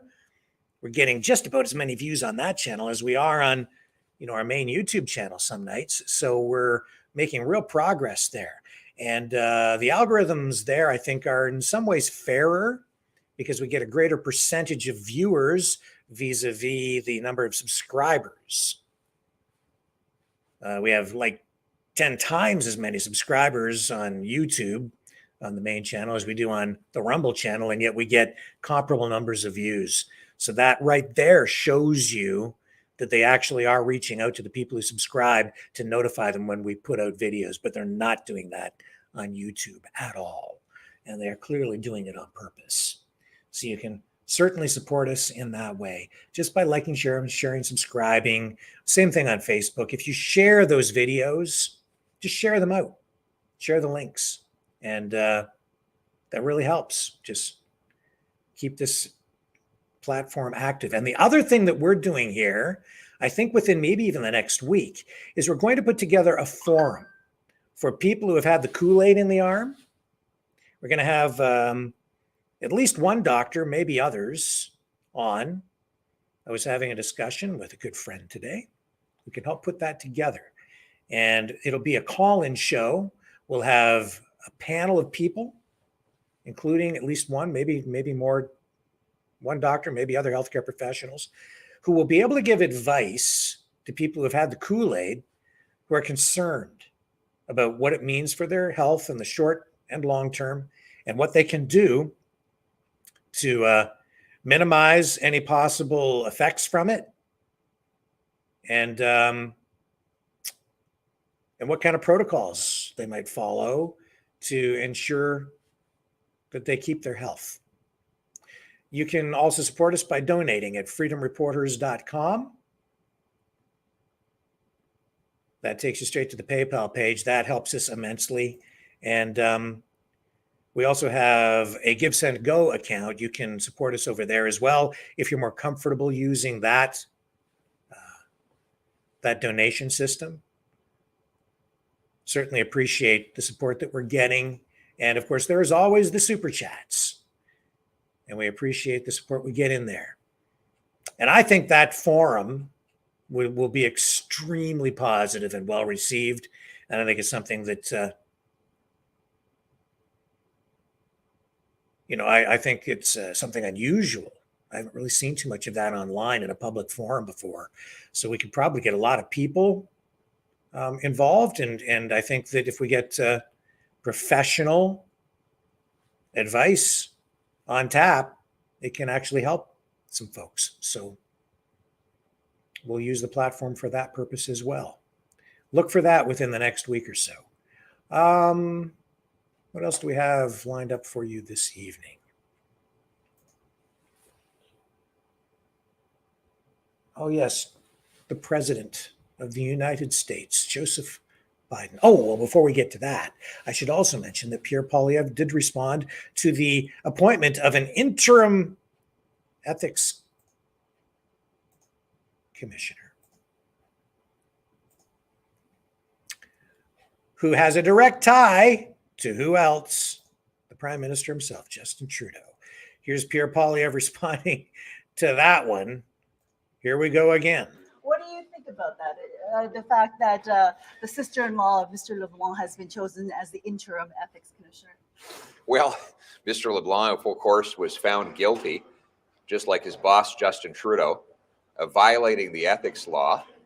And his solution to make sure he's not found guilty again is to name his sister-in-law. Maybe they can talk about liberal ethics violations around the Christmas table while they're eating turkey dinner as family members.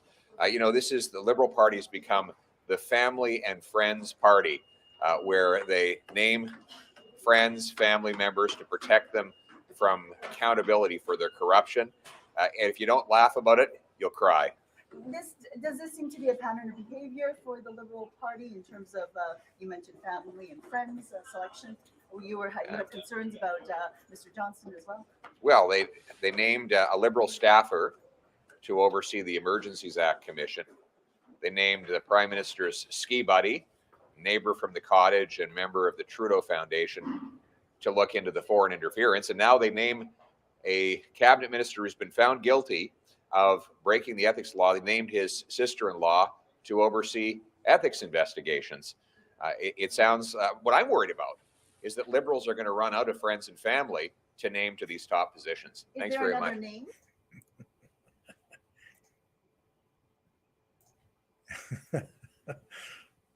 I'll say this, Pierre Poilievre, great speaker, witty. He's quick. He's a smart guy. He always has a good comeback. Joseph Biden heads to Mississippi, where he speaks to the storm damage down there. Now, I had that clip lined up. Maybe I don't. Maybe I've lost it. Hang on just a moment. Let me see if I can find that for you. Well, maybe what I'll do is I'll skip back to another story. Chinese election interference in Canada.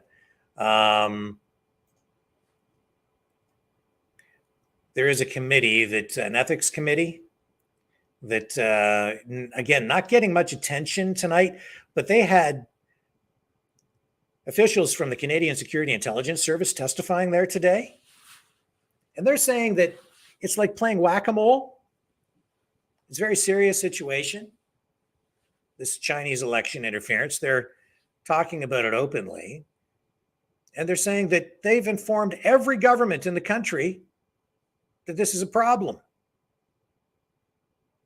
And then they came back today and they said that they have really serious concerns about the way the government's responded, which is, to be honest, pretty inadequately. This is Canada's equivalent of like the FBI. Yeah, the FBI. Maybe the CIA. More like the CIA. And they're telling the government, hey, we've got a problem here with foreign meddling in our electoral processes. We need to do something about it. And essentially, they're being told that the government really hasn't done much of anything. So they had two former intelligence officials there today, and they're calling for a complete transformation of Canada's security apparatus. They say they need this to counter expanding foreign interference operations that they say have been essentially ignored by Ottawa and the Trudeau Liberals since the 1990s. It's nothing new. So we're going to take you to the House of Commons Standing Committee on Access to Information Privacy and Ethics. And that is where today they heard recommendations from a new national and independent office with powers to investigate and prosecute acts of foreign interference. That's what they're calling for. They want this new office set up, and they want rapid adoption of other counter-interference laws that have already been implemented by Canadian allies, such as Australia, which is facing similar kinds of problems. But what did we hear today? Basically, all of this so far has pretty much fallen on deaf ears, and the only response that we've received from the Prime Minister thus far is to appoint a special rapporteur to look at the situation and make recommendations, and the Prime Minister is promising to do whatever is recommended by the rapporteur. So if the rapporteur calls for a full-up inquiry or investigation, he says he'll do it. But if he doesn't, then he won't, I guess. So let's go to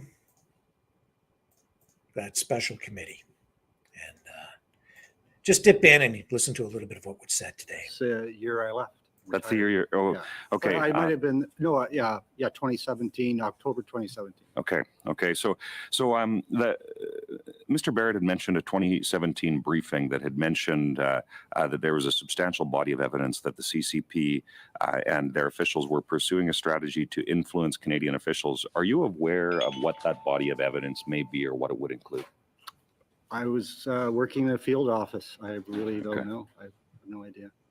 Okay. Thank you for that. Now, Mr. Chu, I wanted to, in about the minute or minute and a half that I've left, we've heard about the bill that you tabled about the foreign influence registry.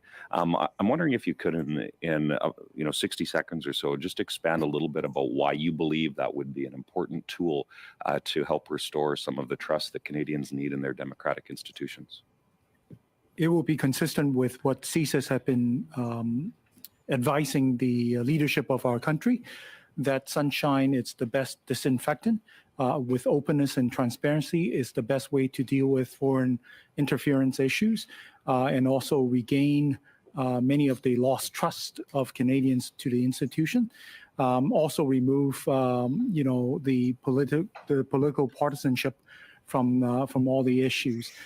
This information is used when it's most effective, when it's in the shadow, it's under the table, but also at the same time, by repeating itself, it's becoming more and more effective. And so by having a registry, allowing our society, the investigative journalist, to be able to look at that. For example, through my research, I was able to find that the Liberal Party of Canada had an entry in the United States FARA, the Foreign Agent Registry entry in 2019, fundraising among the Canadian diaspora there.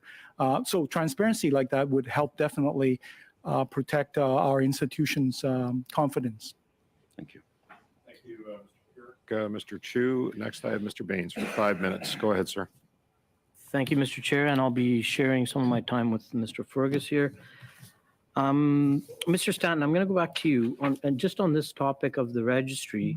One of the criticisms of the foreign agent registries, and several countries have had them, is that, and you've mentioned, I think that, you know, there's the new tactic is the proxies have eclipsed traditional spies. So how do we address, like, so if foreign agents are using proxies to conduct their work, right? You know, how can we enforce the legislation, or how do you broadly put the net on these Canadian proxies? Well, here's the thing. The Security of Information Act is where we're going to get that enforcement. We're going to get that there's an actual legislative regulator you could use. The registry, and I know there's a lot of people want the registry, and I think it has merits. But I don't think it should necessarily be the priority towards the legislation. People that are going to put their name on the registry are people that are representing some foreign agency, whether it's a Canadian diplomat overseas, whether it's business, whether it's whatever, ideally so they're not going to get a fine. There are clandestine actors. If you want to link them to the United Front Work Department, they are not going to be putting their name on a registry. There's no box to tick. So a lot of the most damaging foreign interference activity is clandestine. So what it's really going to do, and I think a registry is good, is it's going to allow the government to have some control over lobbying and sort of kind of rein it in a little bit, where I would have to identify if I am representing a foreign country. But is it going to really blunt PRC foreign interference in our democratic institutions? In my opinion, it's not. Thank you. Two quick questions, and I know that I risk doing this, so I'm going to ask them both at the same time, and I hope that we can get the answers. They're very different questions. Mr. Junot Ketsua, everyone here has acknowledged that this issue has been going on for decades. When we formed a government, we created NCCOP and CIRA, the Site Task Force, the election protocol and rapid response mechanism, and the list goes on. Why do you think that these kind of tools were not developed by previous governments, although we all recognize that this was a long-standing problem? The second question, which I would ask, is probably to Mr. Wilczynski again. You had mentioned the importance of having diversity as part of the security establishment. It seems that we are always running behind because we don't have direct connections into the communities, diaspora communities who are subject to intimidation and pressure. What can we be doing? And are you aware of your former colleagues who are now in place seeking to deal with that issue? Very, very quickly, I think it's a problem of culture. For too long, and it was mentioned by my colleagues during their for too long, the Canadian governments have not developed the culture of security, have not developed the culture of warning the general population or warning elected officials of the temptations, of the danger that they will be facing. If you have access to power, you become a target. You are somebody who might be sort of approached and used intentionally or not intentionally, consciously or unconsciously. You will be used. Let's remember one thing. The Chinese wrote the book 2,000 years ago, The Art of War, read Sun Tzu. It's right there, the how to use influence. They know exactly, and they're really, really, really, really good at it. They became even better. So we have to develop a new culture. So very quickly on equity, diversity, and inclusion within the national security and intelligence community. I know just a few days ago, actually, colleagues from the Canadian Security Intelligence Service released their So what I'm going to do is, I think that this session of that committee was doing some pretty important work today, covering some very important ground. There's a lot more where that came from. So I am going to, following this broadcast, I'm going to tee up that entire session and I'm going to broadcast it. I'll sign off and I'll come back on. Take me about 15 minutes or so to set it up. And then we're going to run that tonight at the end of this. So that whole thing is out there in a more public way, because it's out, but not very public. Not many people saw that today. You saw almost nobody sitting in the seats. And yet these guys, they're the top intelligence officials in the country.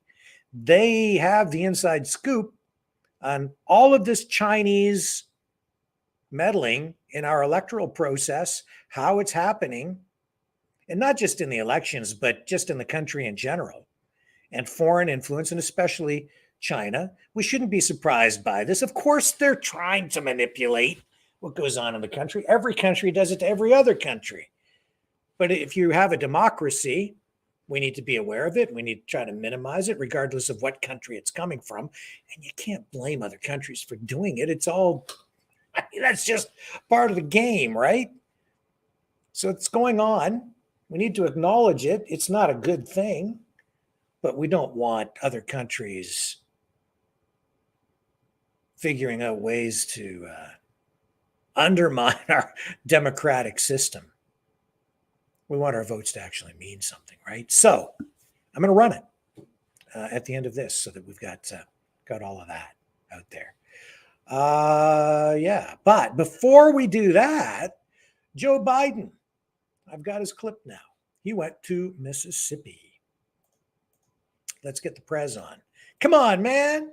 Let's go listen to what Joe had to say. This is him talking about storm Governor, aid for the people in Mississippi. Thank you very much. You know, when I heard about the devastation here in Rolling Fork, the first thing that came to mind was I got to get a hold of Benny Thompson. It's his district. He treats it like his home. He's been a steadfast leader in every crisis I've worked with him on. And he's always there for his constituents. And he's been a great partner of mine. And the governor's right. The governor, I tried him earlier, but he was already out on the road. I couldn't get him right away. And to let him know, that I made it clear that we'll do everything that's legally within my power to do to be of assistance to the people in this community. And Mayor Walker, I know this has been especially hard for you, since you're not only the mayor, but you're also, and I mean this sincerely, the funeral director. It's been tough. You've had to prepare people to be buried who you were with, know well. And thanks to Sharkey County officials and local officials and first responders and community members who've worked around the clock, rescue survivors, they get people to safety and sort through the wreckage. But Jill and I are here to show our support. Unfortunately, I've been to too many sites like this over the last 2 years around the country. I probably, with the FEMA director, better part of 12 to 15. And I always see the same thing in America. When the neighborhood's in trouble, the whole neighborhood comes to help. Walking down the street here, being told by people, the reason we were able to get through it, one family told me, when finally the roof came off the house, we're under the bed, we came back down, all of a sudden it was quiet. Before I knew it, the Red Cross was out front. Before I knew it, and went on to talk about the neighbors that helped. And folks, I know there's a lot of pain, and that it's hard to believe at a moment like this community is going to be rebuilt and built back better than it was before. Resilience of this community has been remarkable.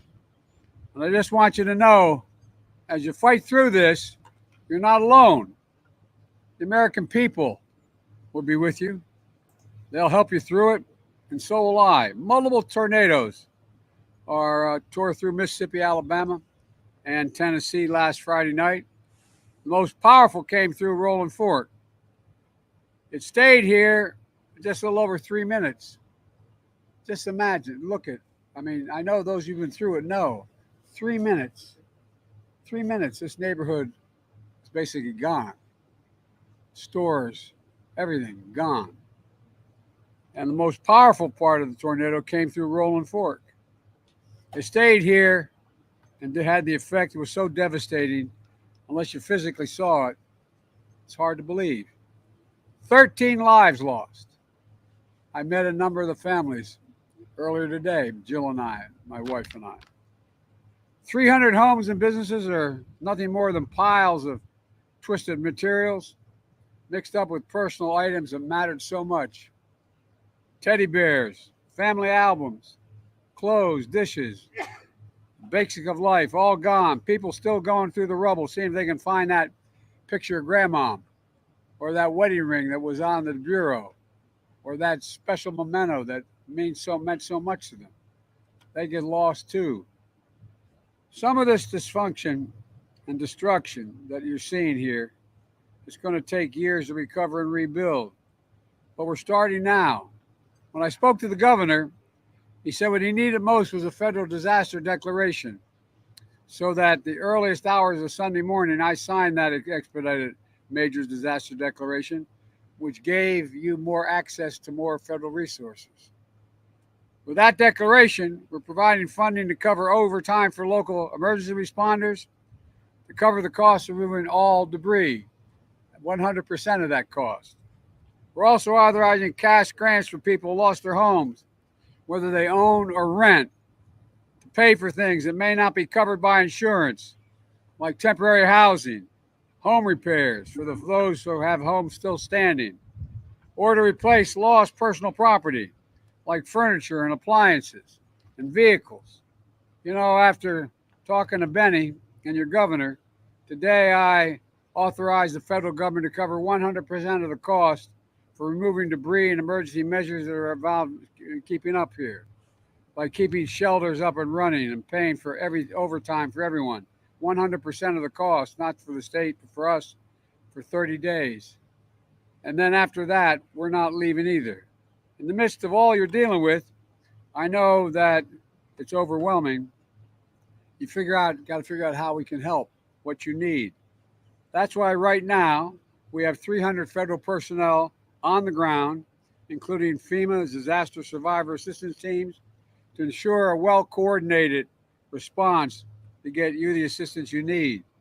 We're walking through damaged neighborhoods to find people in need and help them. They're walking through now. Going on, if there's any doors to knock on or people stand there just to find out where everyone in that house was or is. We're trying to make it easy as possible. So on Monday, the FEMA Disaster Recovery Center will be opening in four counties, including this one. So we'll be able to walk into a situation, explain your circumstance, let people know what you need, and learn more about how you can get the help as quickly as possible. Can't hear me? Well, can't now because I'm turning your volume down. So they have about 300 people on the ground there providing assistance in that community. And yeah, so he's just announcing his disaster assistance program. And, that's the way it went down there today for Joe Biden in Mississippi. Slurs his words in ways that he didn't when he was younger. Shows his age every day. Anyway, that's the way it is. On this 31st day of March, that makes it the last day, right? Is that right? Yeah. Tomorrow, April 1st. April Fool's Day. Be careful out there. Be very, very careful. Thank you, everybody, for joining me here on the program tonight. As I say, I am going to sign off, take about 10, 15 minutes, get another broadcast set up, and I'm going to run that committee hearing today, that special committee dealing with the foreign election meddling and those CSIS officials, those top cops, Canada's equivalent of the CIA, talking about it. It's a real thing, not a conspiracy theory. It's the real deal. So I'll be back tomorrow, 6 p.m. Eastern Standard Time with a full program, and I'll be back in about 15 minutes too with that special broadcast on the flip side.